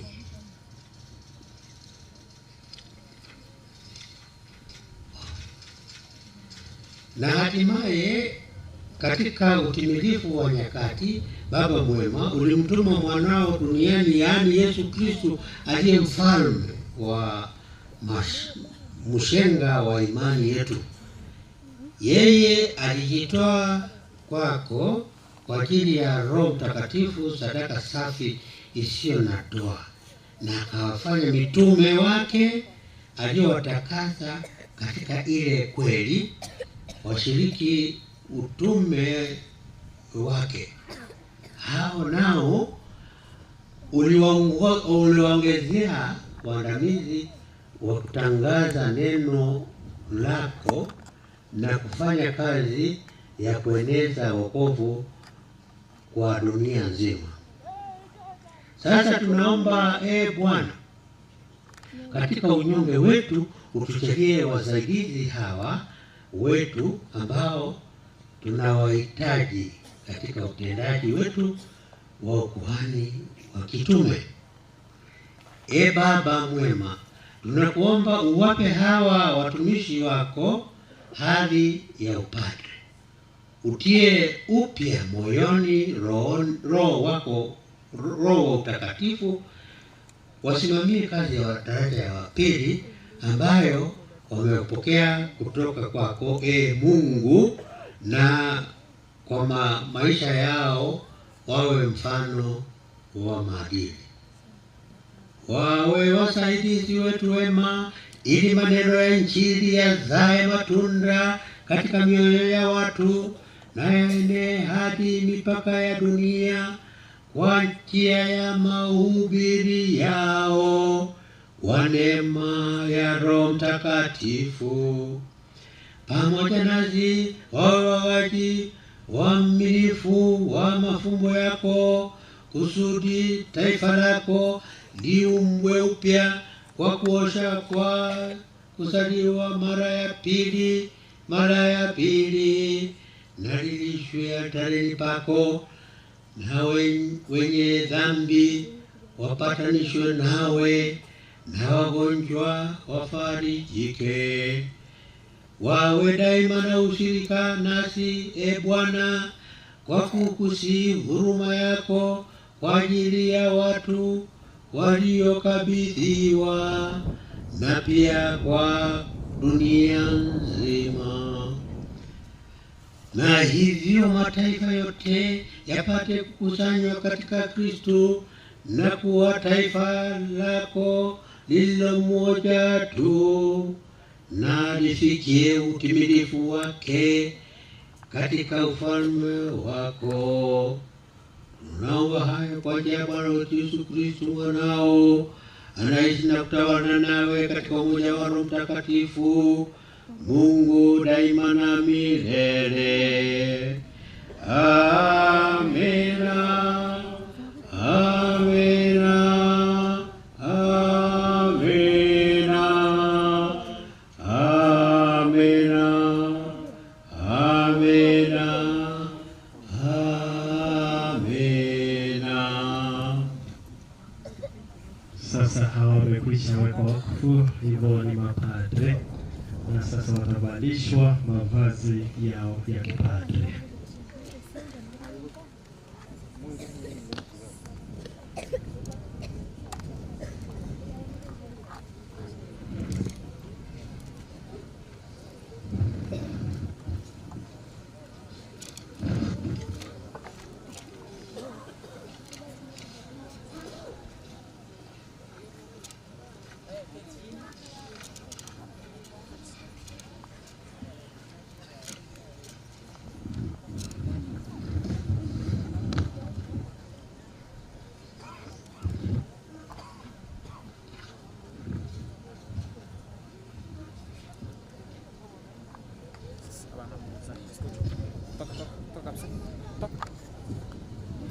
Hivyo sasa wanavalishwa rasmi, sasa ni mapadre, si wateule tena.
Sasa hao mapadre watatokea mmoja baada ya mwingine ili kupakwa mafuta ya krisma katika viganja vyao. Itosha kwa sasa mikono hii itakuwa ya kutoa sadaka takatifu.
Sasa tunaenda kuwapaka mafuta ya Krisma kusudi wawe kama Kristo.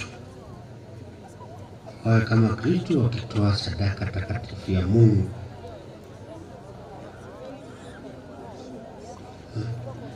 Bwana Yesu Kristo ambaye Baba alimpaka mafuta kwa Roho Mtakatifu na nguvu, akulinde kwa ajili ya kuwatakaza Kristo na kumtolea Mungu sadaka. Amen.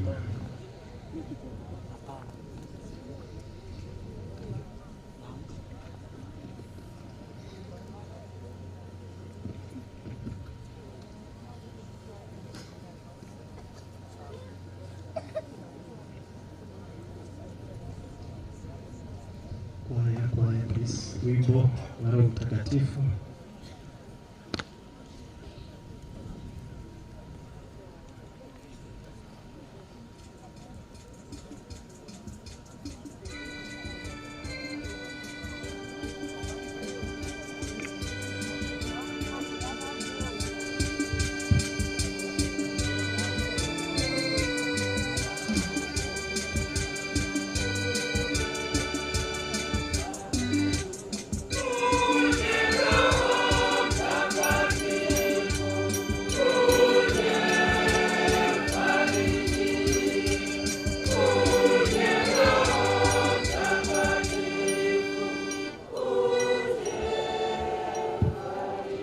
Bwana Yesu Kristo ambaye Baba alimpaka mafuta kwa Roho Mtakatifu na nguvu, akulinde kwa ajili ya kuwatakaza wa Kristo na kumtolea Mungu sadaka. Amina.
Bwana Yesu Kristo ambaye Baba alimpaka mafuta kwa Roho Mtakatifu na nguvu, akulinde watakaza Kristo na kumtolea Mungu sadaka. Amina.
kisha takatifuzo ile mikono yao. Basi sasa wanapokea patena ikiwa na mkate pamoja na kadisi ikiwa na divai ambavyo ni vyombo vya kutoa sadaka takatifu.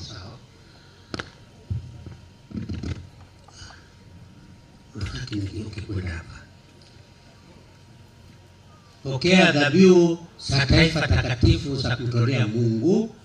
Fahamu hayo utakayoyatenda, fuata hayo utakayoyafanya, na patanisha maisha yako na fumbo la msalaba wa Bwana. Amina.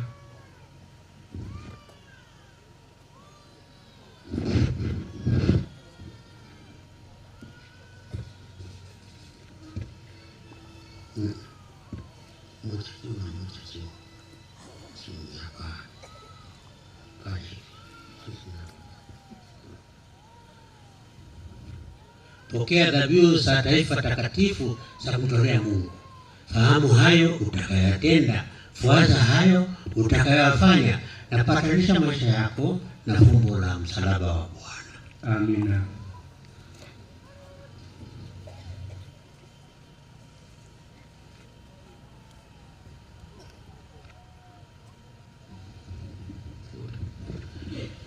Pokea dhabihu za taifa takatifu za kumtolea Mungu. Fahamu hayo utakayoyatenda, fuata hayo utakayoyafanya, na patanisha maisha yako na fumbo la msalaba wa Bwana. Amina. Kisha Baba Askofu atamkumbatia kila mmoja ili kuwakaribisha rasmi katika ukuhani. Baada ya Baba Askofu kuwakumbatia na kuwakaribisha kwenye ukuhani, pia mapadre na wachache hivyo watawapongeza na kuwakaribisha.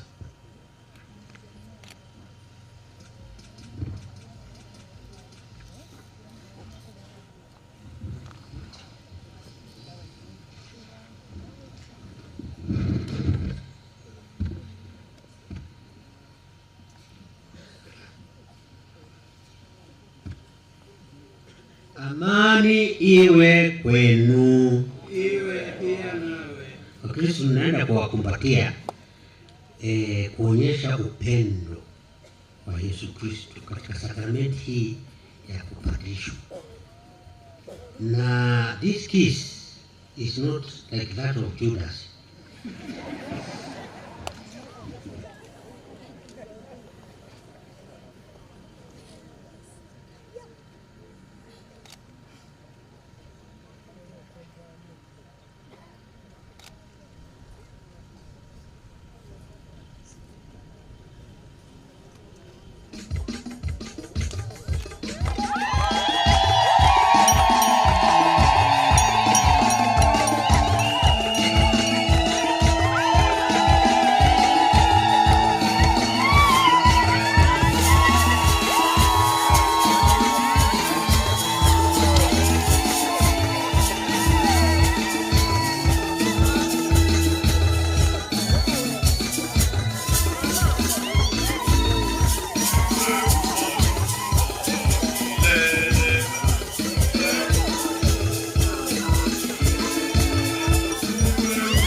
watajikuwa na kuanguka.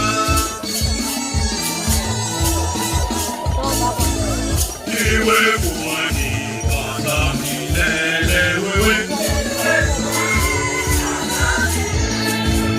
iwe kuhani hata milele wewe.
Wageni kabisa wanawasalimia kwenye mapadre wageni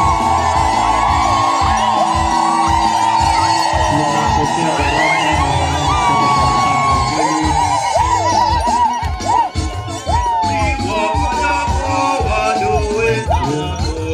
kuachilia mbegu yako watajikuwa na kuanguka.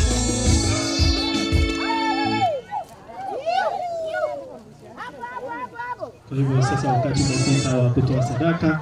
Wale ambao walikuwa wameandaliwa kwa ajili ya shughuli hiyo, tafadhali tufanye hivyo kwa haraka.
kikiongozwa na hostia pamoja na divai.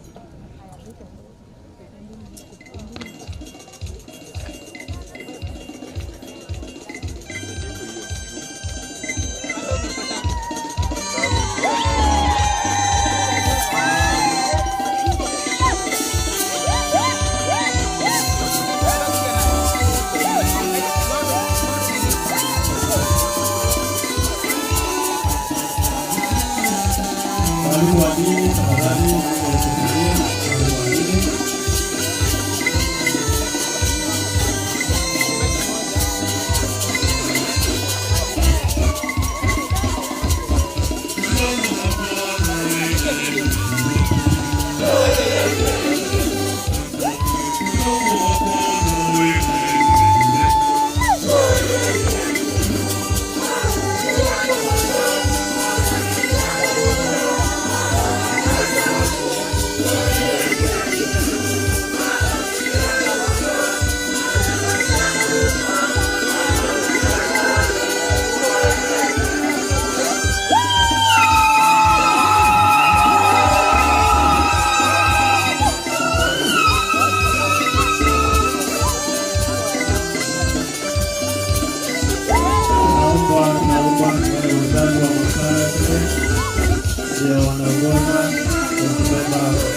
Two lines, line mbili ndio kwenda haraka.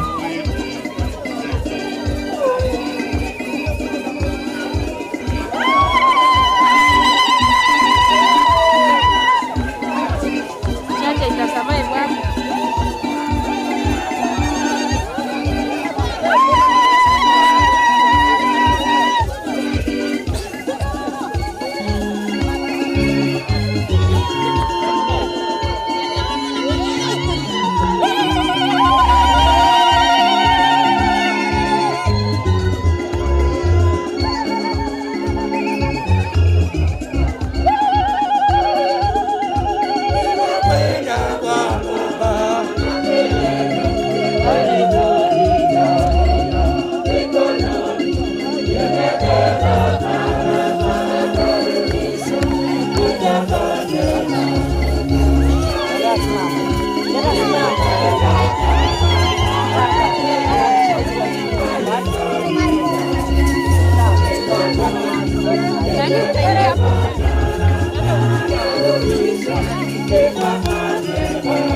Salini ndugu na dada, ili sadaka yangu na yenu ikubalike kwa Mungu Baba Mwenyezi.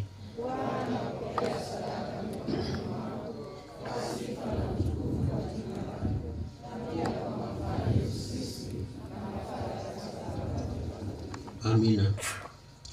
E Mungu, uliyetaka mapadre wako watumikia altari takatifu na watu wako, wewe uliye mwema, kwa ajili ya sadaka hii wajalie watumishi wako hawa wakupendeze daima katika huduma yao, nayo ilete matunda ya dumuyo siku zote katika kanisa lako, kwa njia ya Kristo Bwana wetu.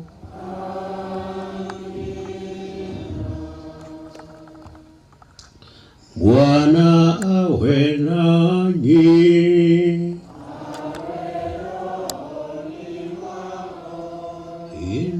Inueni mioyo.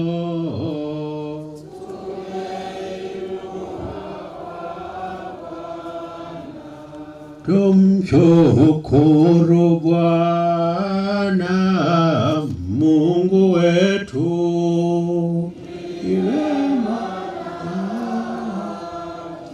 Kweli ni vyema na haki, tendo la kufana la kuleta wokovu.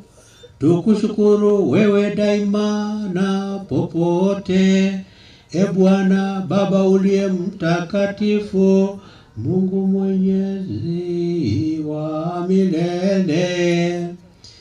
Wewe kwa mpako wa Roho Mtakatifu ulimweka mwanao pekee awe kuhani mkuu wa Agano Jipya na la milele, na kwa mpango wako usioelezeka ulipenda ukuhani wake pekee utunzwe katika kanisa. Maana ye mwenyewe analipamba taifa alilojipatia kwa ukuhani wa kifalme, na kwa wema wa kidugu amewateua watu pia ili washirikizwe huduma yake takatifu kwa kuwekewa mikono. Nao katika jina lake waendelee kuadhimisha sadaka ya ukombozi wa wanadamu, wakiandaa karamu ya kipasaka kwa ajili ya wana wako. Walitangulie taifa lako takatifu katika mapendo, walilishe kwa neno lako na kuwatia uzima kwa sakramenti.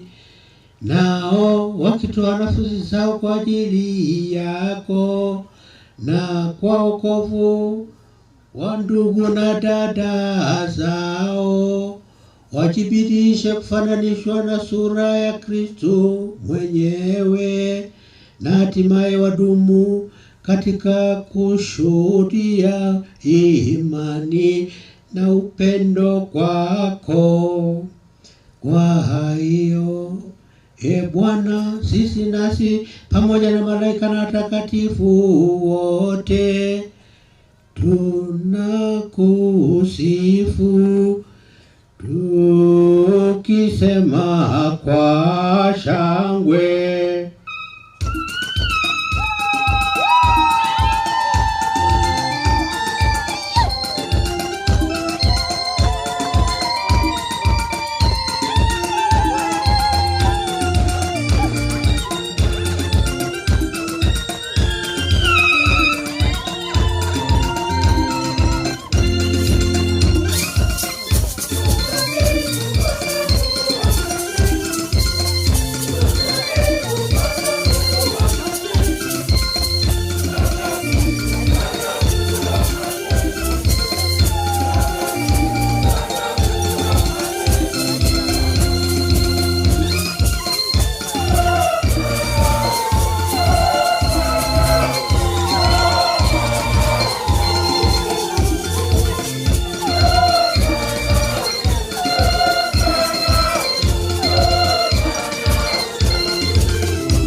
Bwana kweli mtakatifu, na kila kiumbe kilicho nawe kinakusifu kwa haki.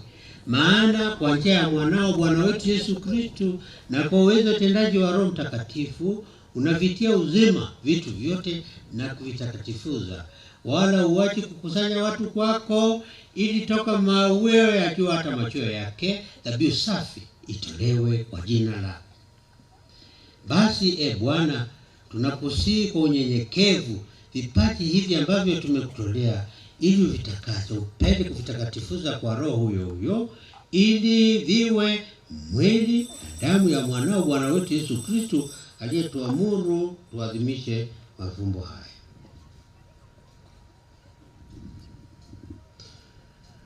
Maana yeye mwenyewe usiku ule alipotolewa alitoa mkate na akikushukuru aliubariki, akaumega na akawapa wafuasi wake akisema, twaeni mle nyote, huu ndio mwili wangu utakaotolewa kwa ajili yenu.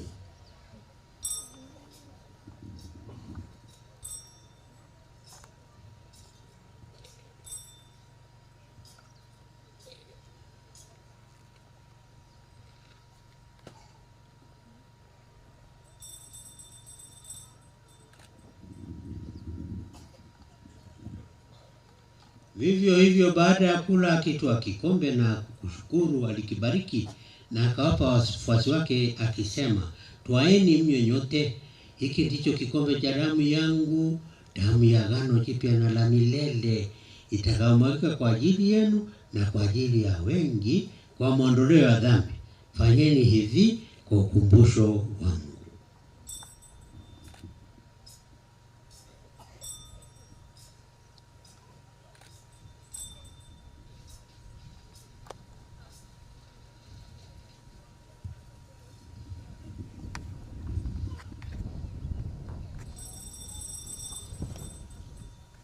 Fumbo la imani.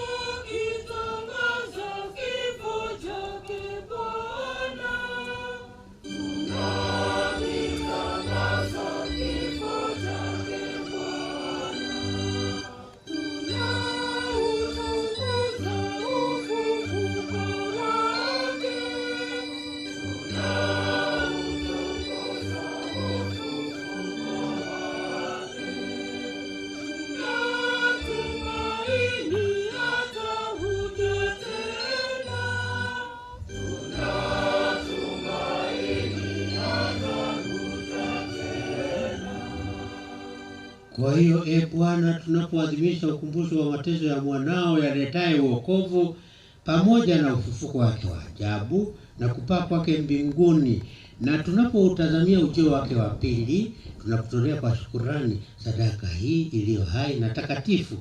Tunakuomba uiangalie matoleo ya kanisa lako, na kwa kumtambua yeye aliye kafara ambaye ulitaka kutulishwa kwa sadaka ya kifo chake, utujalie sisi tunaotiwa nguvu kwa mwili na damu ya mwanao na kujazwa Roho wake Mtakatifu, tupate kuwa mwili mmoja na roho moja katika Kristo.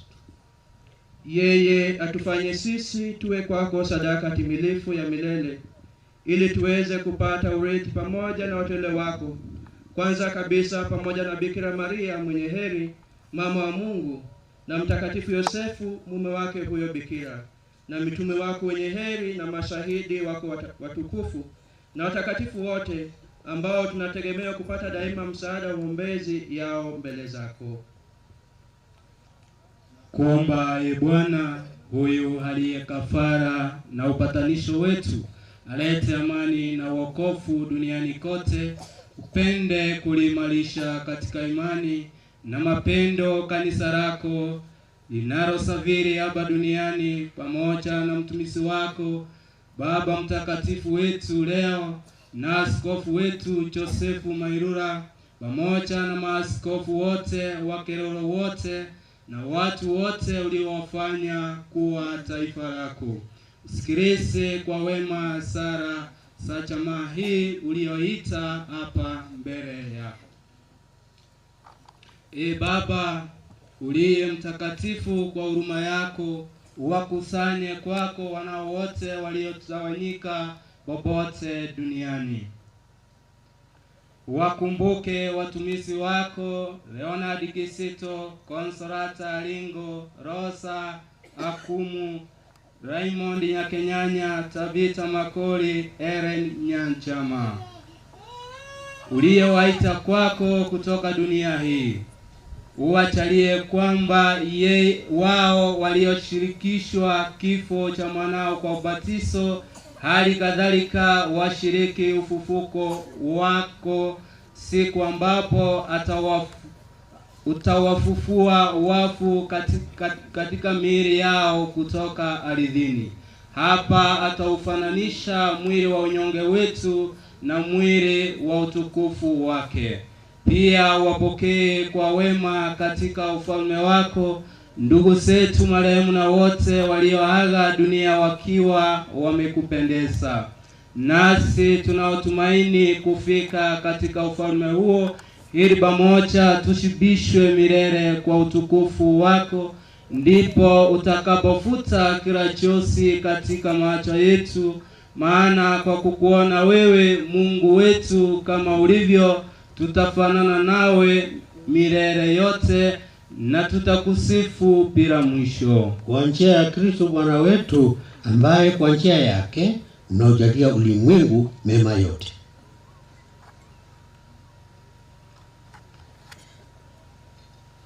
Kwa njia yake na pamoja naye na ndani yake, wewe Mungu Baba Mwenyezi, katika umoja wa Roho Mtakatifu, unapata heshima yote na utukufu milele na milele.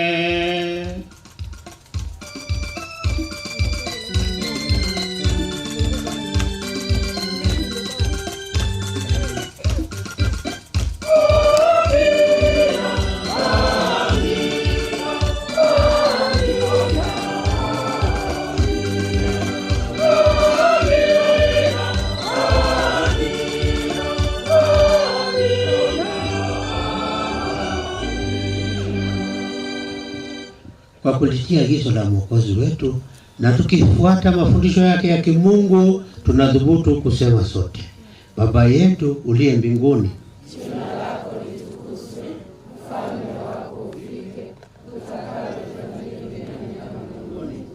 Utupe leo mkate wetu wa kila siku, utusamehe makosa yetu kama tunavyowasamehe na sisi waliotukosea, usitutie katika kishawishi, lakini utuokoe maovu. Amina. Bwana, tunakuomba utuopoe katika maovu yote.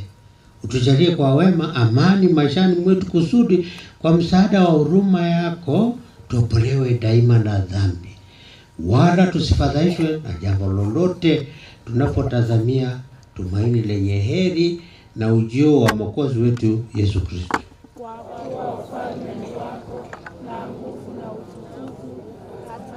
Bwana Yesu Kristo, uliyewaambia mitume wako, amani na waachieni, amani yangu na wapa, usitazame dhambi zetu ila tu imani ya kanisa lako. Upende kulijalia amani na umoja kama yalivyo mapenzi yako. Unaishi na kutawala milele na milele. Amani ya Bwana iwe daima nanyi. Mpeane amani.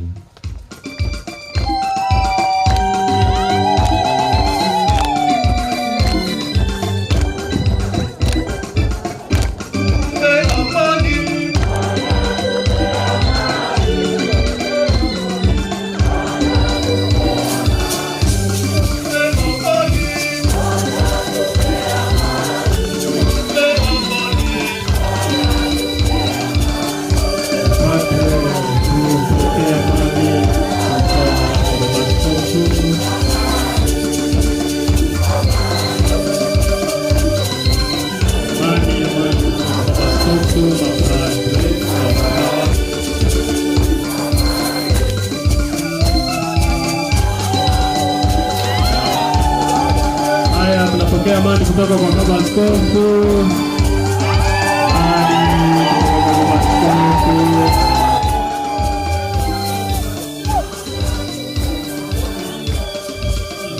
Amani kutoka kwa baba askofu.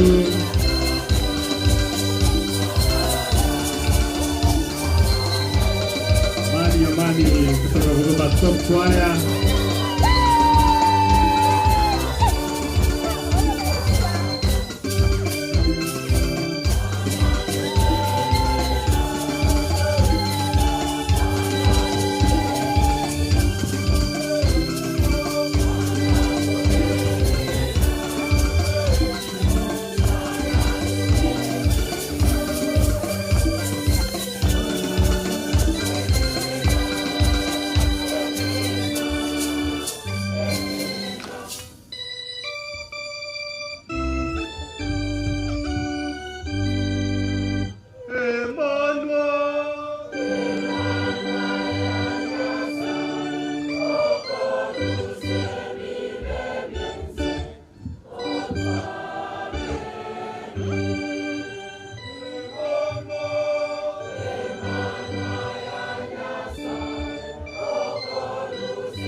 Tazama mwana-kondoo wa Mungu.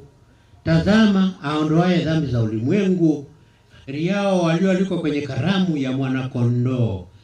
Yesu Kristo, Rabi Mwokozi, sasa uje kwangu, lakini sema neno moja tu.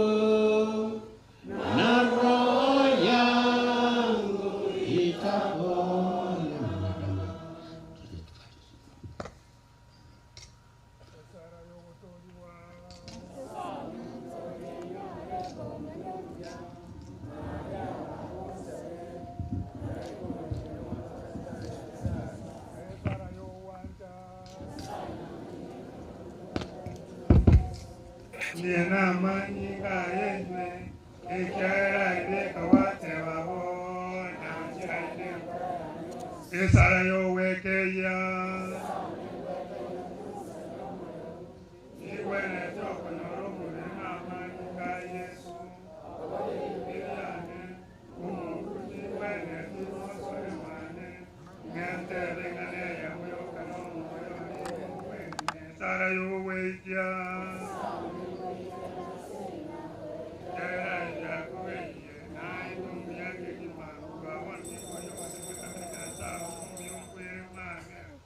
Esara yo sasima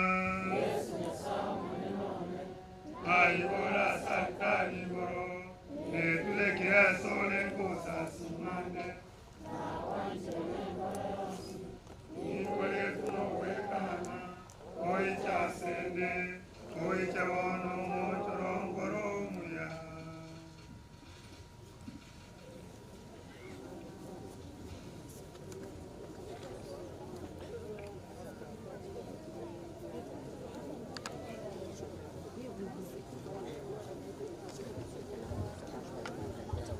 Wakati wa kupokea Yesu Kristo katika Ekaristi Takatifu. Hivyo ni kwa wale tu ambao wamejiandaa vema na kukubaliwa na mama kanisa. Tunaomba walimu wa dini mtusaidie katika sehemu hiyo. Kwaya.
Tutatulia kidogo, tutakimya kidogo, tutafakari mafumbo ambayo tumeyapokea, kisha baadaye tutaimba wimbo wa shukrani.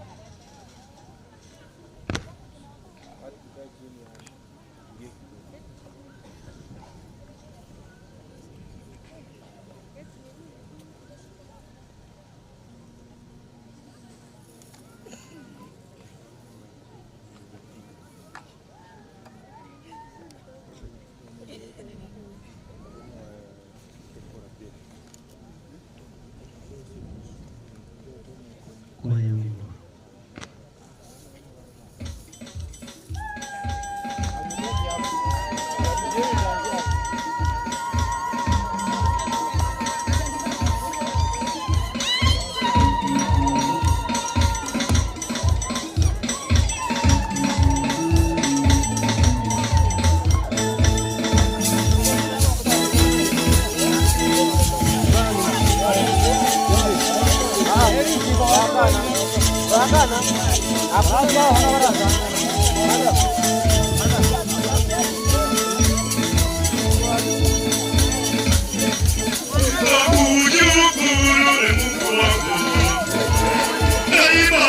Nitakushukuru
ving'oru mondo walimu.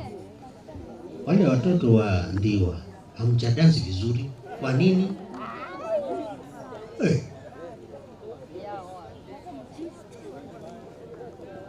Tuombe. Bwana, uwajalie watumishi wako walioshibishwa chakula na kinywaji cha mbinguni, ili katika kupania utukufu wako na wokovu wa waamini watambulikane kuwa watumishi waaminifu wa Injili, wa sakramenti na wa mapendo, kwa njia ya Kristo Bwana wetu.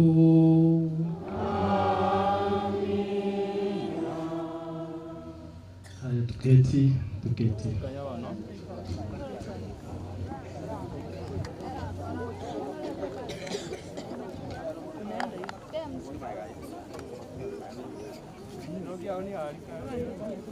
Mhashamu Baba Askofu Yosef Mairo Kemo wa Jimbo Katoliki la Kisii, ngazi na itifaki zote kuzingatiwa.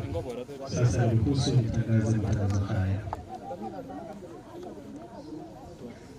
Tarehe 4 Julai mwaka huu, jengo jipya la kanisa Mtakatifu Yosefu wa Masago litabarukiwa na kufunguliwa rasmi. Misa ya siku hiyo itaongozwa na Baba Askofu kuanzia saa 4 kamili asubuhi. Yote mwalikwa. Baba Askofu anatualika mnamo tarehe 11 mwezi wa Julai huko Nyabururu kuwasherehekea mapadre wawili ambao ni Lucas Ongesa na Bernard Nyangeri ambao wametimiza miaka 25 kama mapadre. Sherehe hiyo itaanza saa 4 kamili katika parokia ya Nyabururu ikiongozwa na Baba Askofu. Nyote mmealikwa katika sherehe hiyo.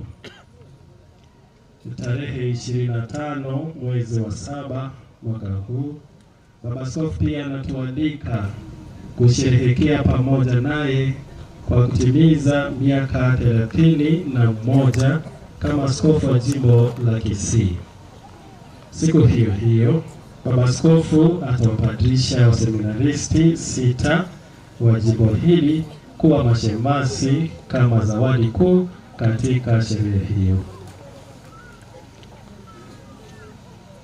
Na mashemasi hao ambao watapadrishwa kuwa mashemasi ni kama ifuatavyo: Mseminaristi Duncan Oginga Ndege, mwana wa Kennedy Ndege Nyagaka na Mondesa Mura kutoka parokia ya Ichuni. Mseminaristi Duke Oroko Ongera, mwana wa Zakaria Ongera na Helen Nyaboke kutoka parokia ya Ugembo. Mseminaristi Edwin Mbui Mbuya, mwana wa Bernard Mbuya na Helen Mora Onyigo kutoka parokia ya Cathedral. Mseminaristi Andrew Maira Nyanchoka, mwana wa Krifansi Nyanchoka na Mary Nyamosi kutoka parokia ya Etago. Mseminaristi Eric Ogega Barongo, mwana wa David Ogega na Elizabeth Kerubo kutoka parokia ya Nyamokenye. Na mwisho ni Mseminaristi Davidius Mugendi Okari, mwana wa Benedict Okari na Elmelda Nyanchama kutoka parokia ya Nyakibugi. Sherehe hiyo itakuwa pale Nyabururu na misa yenyewe itaongozwa na Baba Askofu kuanzia mida saa 4 hivi, na nyote mmealikwa. Sasa baada ya matangazo hayo, kutakuwa na kipindi kifupi sana, na kipindi hiki kitaanza hivi. Now, after the ordination of the 3 priests that we have seen today, the provincial superior will sign the ordination certificates as a witness to this occasion in the presence of the bishop, and then the bishop will issue the certificates to the newly ordained priests for legality and licit. Kumaanisha kwamba mkurugenzi ama mkuu wa shirika atatia sahihi yake katika vyeti vya ukuhani ambavyo hawa mapadri wageni watakabidhiwa na baba askofu. Kisha baadaye hao mapadri wageni watampa zawadi kubwa askofu wetu ya kumbariki.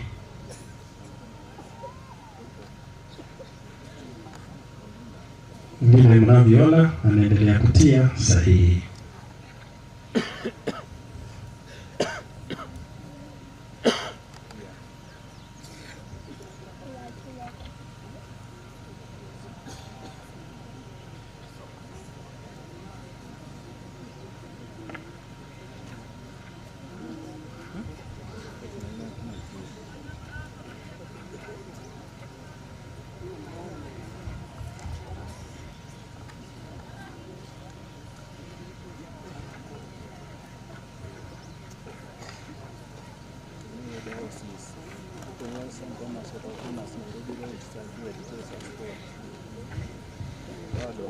Sasa baba askofu anawakabidhi mapadre wageni kabisa vyeti vya ukuhani au padre. Ishara tosha kwamba upadre ambao umeupokea ni halali. Wakristo wapenzi, maana ya kutoa cheti hiki ni ya kwamba haya tuliyofanya ni halali. Hayo tuliyofanya ni halali, hakuna uongo hapo, ni halali. Na mkikuta watu wengine wa dini zingine wamekutana hapa watu wanatoa cheti cha kupadilishwa, waambie waende pole, kwa sababu katika itikadi zote ni askofu peke yake anaweza kubadilisha, na askofu Mkatoliki, kwa sababu wao wengine hatujui askofu wao umetoka wapi, chini ya miti, chini ya mashamba ya ndizi na kweli. Hapana, tumepata haya kutoka Rome. Hapo Rome ndio kiti cha Petro kiko, na hata what do you call place of burial, kaburi lake liko hapa.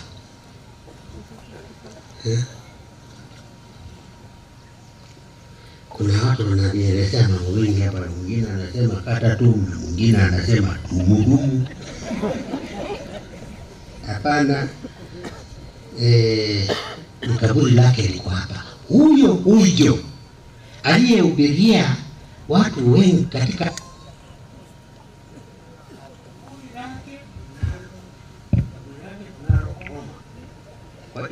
ikionyesha ya kwamba mpangilio wetu unaenda mpaka kwa mitume. Sasa tutaanzia na Boniface. Ni Boniface ama ni Boniface?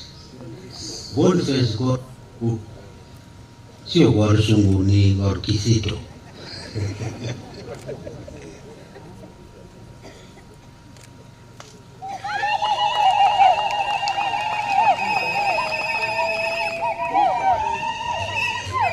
So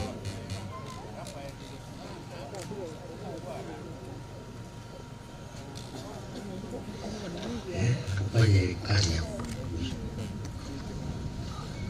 na tuna rafiki yangu hapa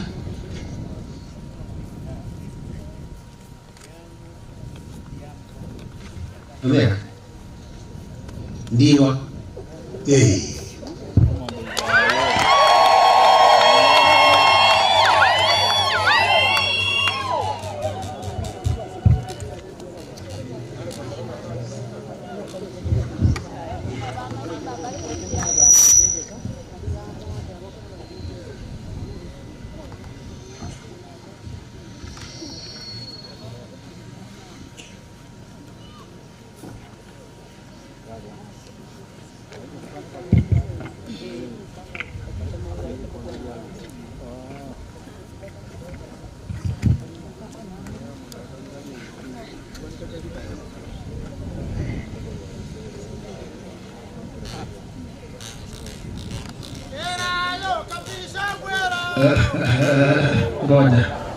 Ngoja.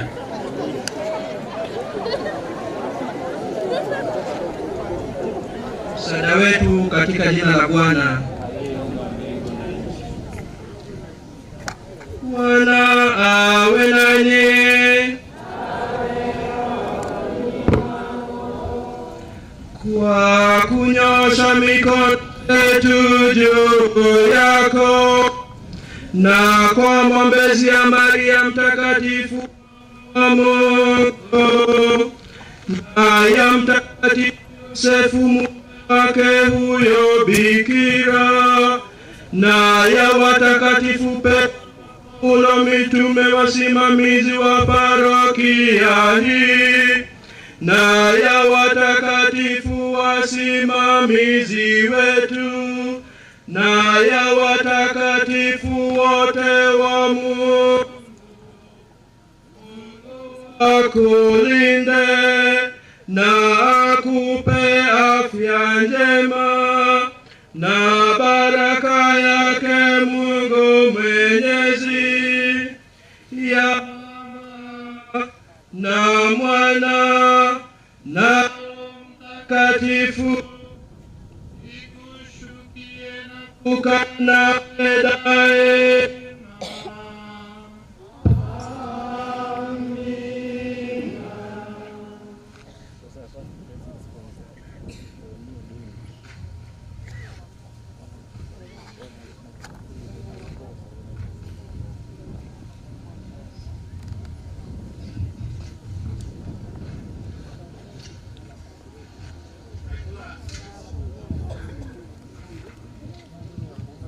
Unajua walipokuja Gethsemane kumkamata Yesu, aliwauliza jinsi mlivyoiba. Wamtafuta nani?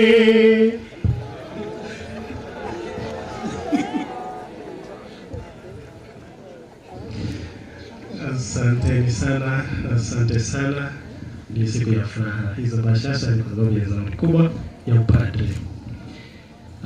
Sasa tunaingia sehemu nyingine na ni sehemu ya zawadi, na tunaanza na zawadi kwa baba askofu, na zawadi hii itatolewa na parokia yetu ya Masimba vile ambavyo imejiandaa vyema kutoka pale nyuma.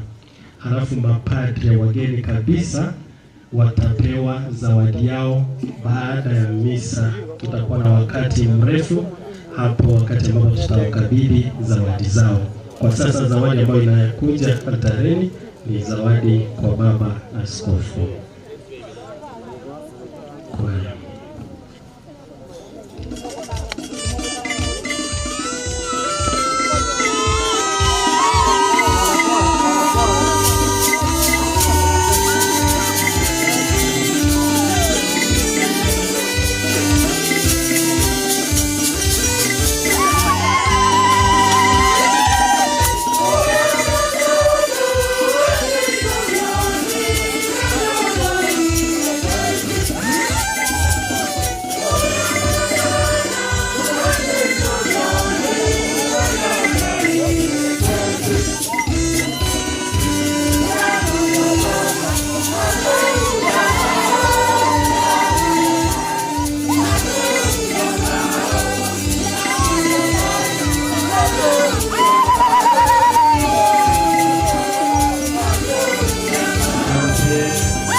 Haya, tuendelee kutoa zawadi. Ikiwa kama una zawadi yako ya kipekee ambayo imeletea baba askofu, ufanye hivyo kwa na parokia yoyote ambayo kuna zawadi, kuna zawadi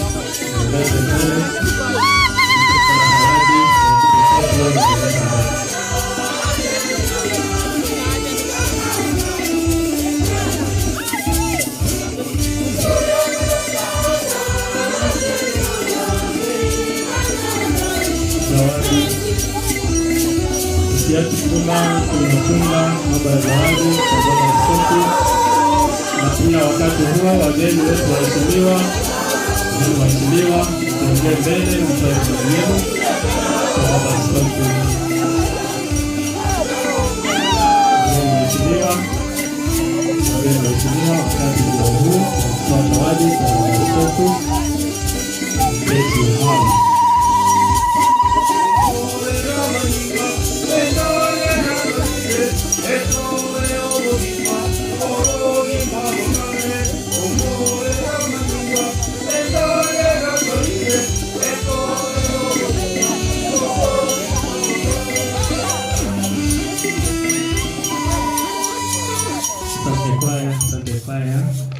Nilikuwa nasema kwamba wageni waheshimiwa wakati ndio huo, na pia kama uko na zawadi ya pekee kile ngeliwacha na kyokiawe nako na pero bishop wa sasiroti ya Toira Sirikeli chisa na chechi. Kwa hivyo pia nawaalika wageni wote, wageni waheshimiwa ambao mmekuja na wote kutoka majimbo mbalimbali, kwa sababu ya upendo ambao tumeonyesha siku ya leo, tulete zawadi zetu ikiwa tuko nazo. Kama haipo basi tutaweza kukamilisha hapo mambo ya zawadi kwa baba askofu.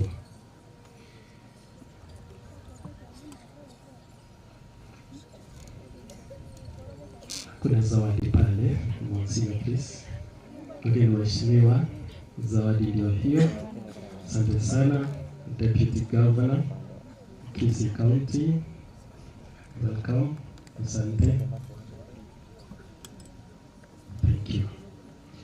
Kwa hivyo pia allow me at this time to recognize ama kuwatambulisha wale wageni ambao wamejiunga nasi, tukianzia His Excellency Elijah Odebo, who is the Deputy Governor Kisii County. Pia tuko na Honorable Malak Matara, MCA Kiamukama. Pia kutoka idara ya elimu tuko na Eric Mijenda ambaye pia amekuja kuwakilisha katika idara hiyo. Kwa hivyo tunawashukuru sana viongozi ambao wamekuja, na tunashukuru wote. Tangazo ni kwamba kwa sababu watu wanatoka mbali, watu wametoka Pokot, wengine wametoka Homa Bay na wengine kutoka mbali, so hatutakuwa na maongezi hata kidogo. Kwa hivyo namkabidhi the Vicar General to come ili awatambulishe wale ambao wamekuja katika sehemu ya mapadre na watawa.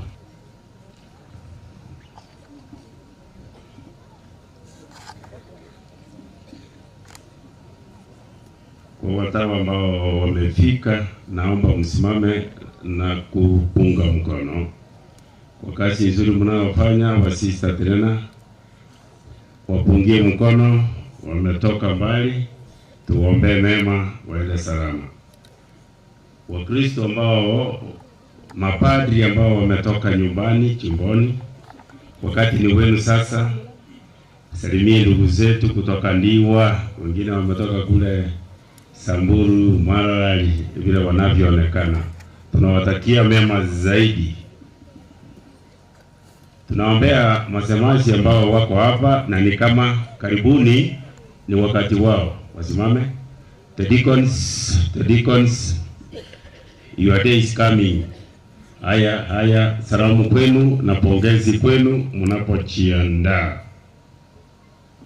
Sasa tunataka kualika hawa mapadri wawili, mmoja ataongea, mmoja atatupatia salute. Padri Henry Omoyo.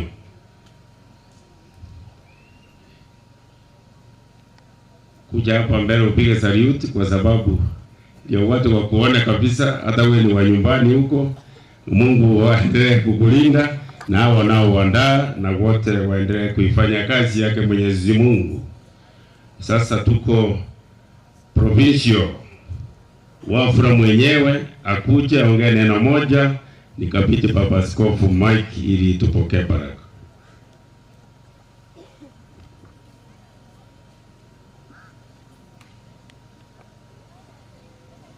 Asante sana Vicar Generali Monsignor Charles, Baba Askofu wetu Right Reverend Joseph Mairura, Bishop of the Catholic Diocese of Kisii, Reverend fathers here present, the religious men and women, the distinguished guests, my dear brothers and sisters, and all the Christians here present. Good afternoon. Mungu ni mwema na kila wakati. So today is an immense day of joy and thanksgiving as we witness the ordination of our 3 deacons who are now priests. On behalf of the congregation, I want to express our profound gratitude to God for the gift of their vocation and for the grace bestowed upon these newly ordained priests. First, I want to sincerely thank your Lordship for presiding over this beautiful grace-filled celebration. Your presence among us, your pastoral guidance, and a willingness to ordain these sons of the church is deeply appreciated. We assure you of our prayers as you continue shepherding the people of God in the Diocese of Kisii. Just to mention that Bishop Right Reverend Mairura has always been available to the Holy Ghost Father, the Spiritans. And it's not only Father Henry here.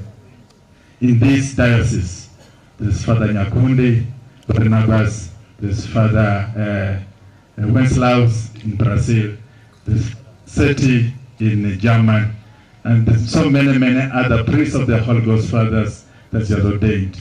It's because of his generosity with us. We thank you very much, your Lordship.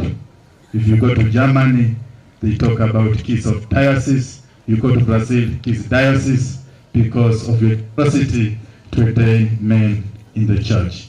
Asante sana, Mungu aendelee kuwabariki. A special word of appreciation goes to the parish priest here, Father Robert, who was able to accept to host this occasion, and he has been very generous with his time.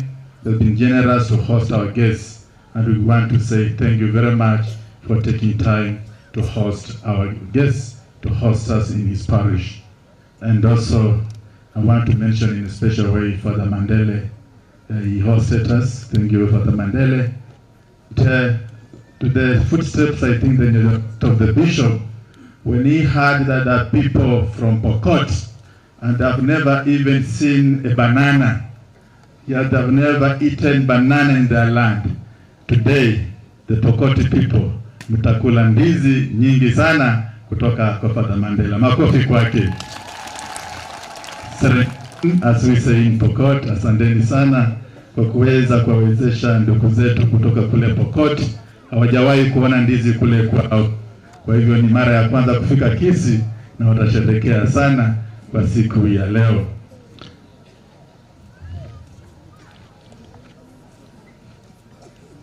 And I know they are being hosted by Father Robert here.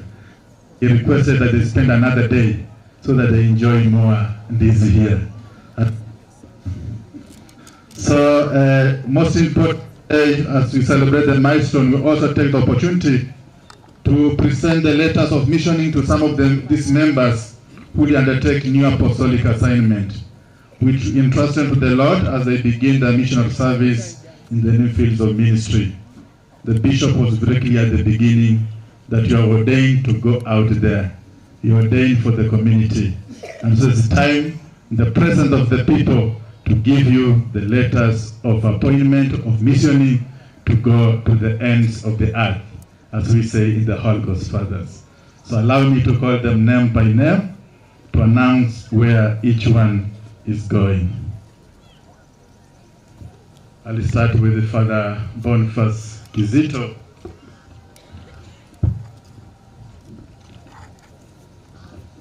Father Boniface Kizito is being missioned here in Kenya.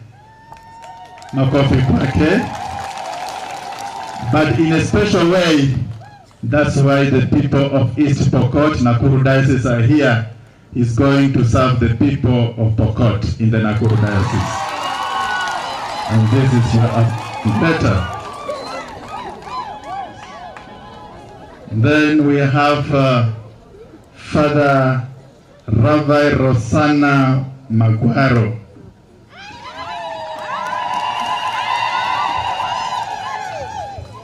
Father Raphael Magwano is going to serve to the ends of the earth in Ethiopia. So that's where he's going to serve. Asante sana. And Father Victor Odhiambo Onyango from Ndiwa Parish is going to serve in Zimbabwe.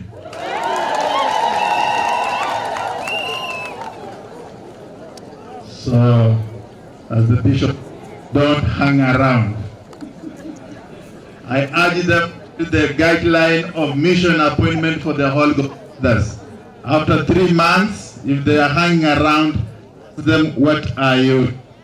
After 3 months, they will celebrate, they will do masses, but at the end of that, they are expected to leave and go to their stations of work. So don't entertain them hanging around, let them go and work. So we will say congratulations, remain faithful to your calling, devoted in prayer and committed to the service of God. And may your priesthood bear abundant fruits for the glory of God and the growth of the church. And I take this time now in a special way to introduce especially my brother Spiritans and the lay Spiritan associates who have accompanied our brothers here today to celebrate together. So please, Spiritans present, kindly stand up, and the lay Spiritan associate, please kindly stand up and wave to the crowd. Wapikie makofi. Thank you very much for coming. Thank you very much for being with our brothers today. Asante sana, Mungu awabariki. Mungu awabariki wote ambao wamesafiri kutoka sehemu mbalimbali. I know that many people have traveled from various places where these brothers have worked, from Nairobi, Kamiredo, St. John's and Austin's. All over they have worked. I have seen a lot of people here coming to celebrate with them on this day. Asanteni sana na Mungu awabariki. Asante. Before I finish, I will want to Right Reverend Joseph Mairura, Bishop of Kisii, for having accepted this little token we are giving you to say thank you.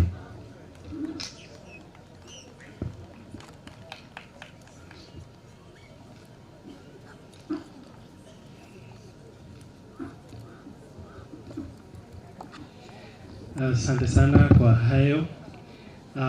Kuna matangazo machache ambayo yalisalia.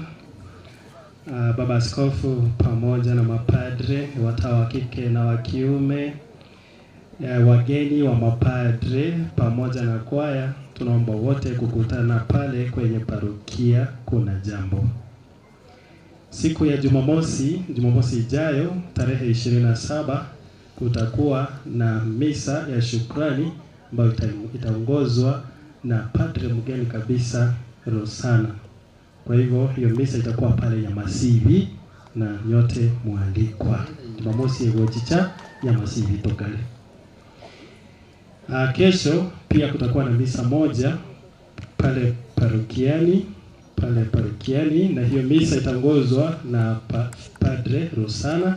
Misa ya kwanza kabisa ya kushukuru saa 4 kamili TNCP na Otolema Simba ya misa ekorawa na tasiroti. Asanteni kwa kunisikiliza. Tupende nao, no? Haraka.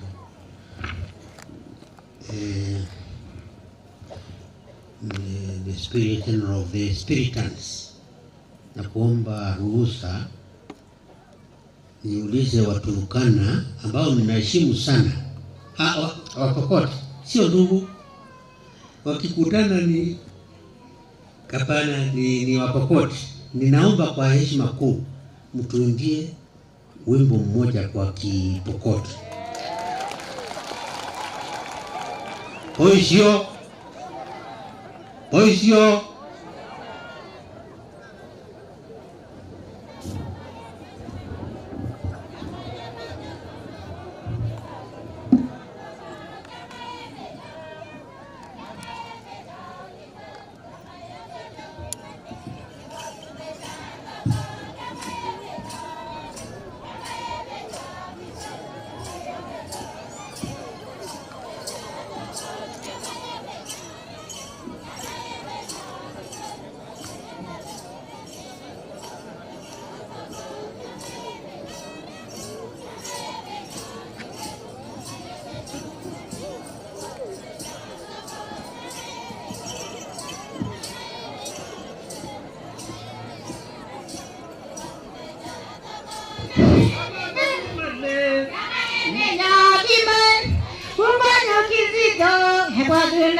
Basi tunaweza kumalizia hapo kidogo tafadhali.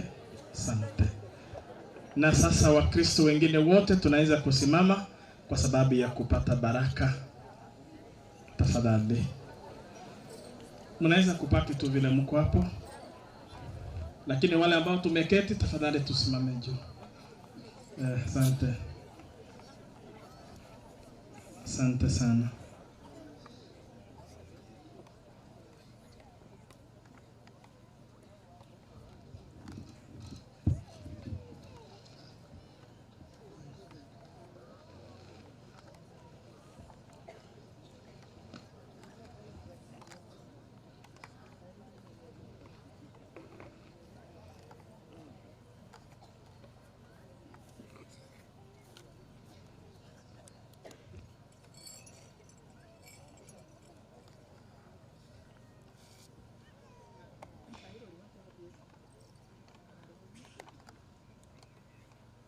Nina misheni vichwa kuomba baraka ya Mungu.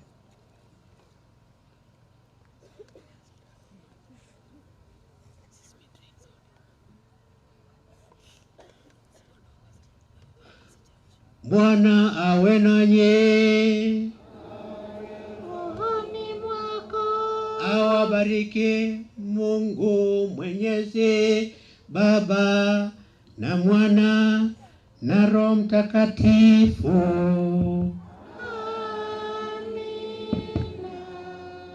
Nendeni na amani.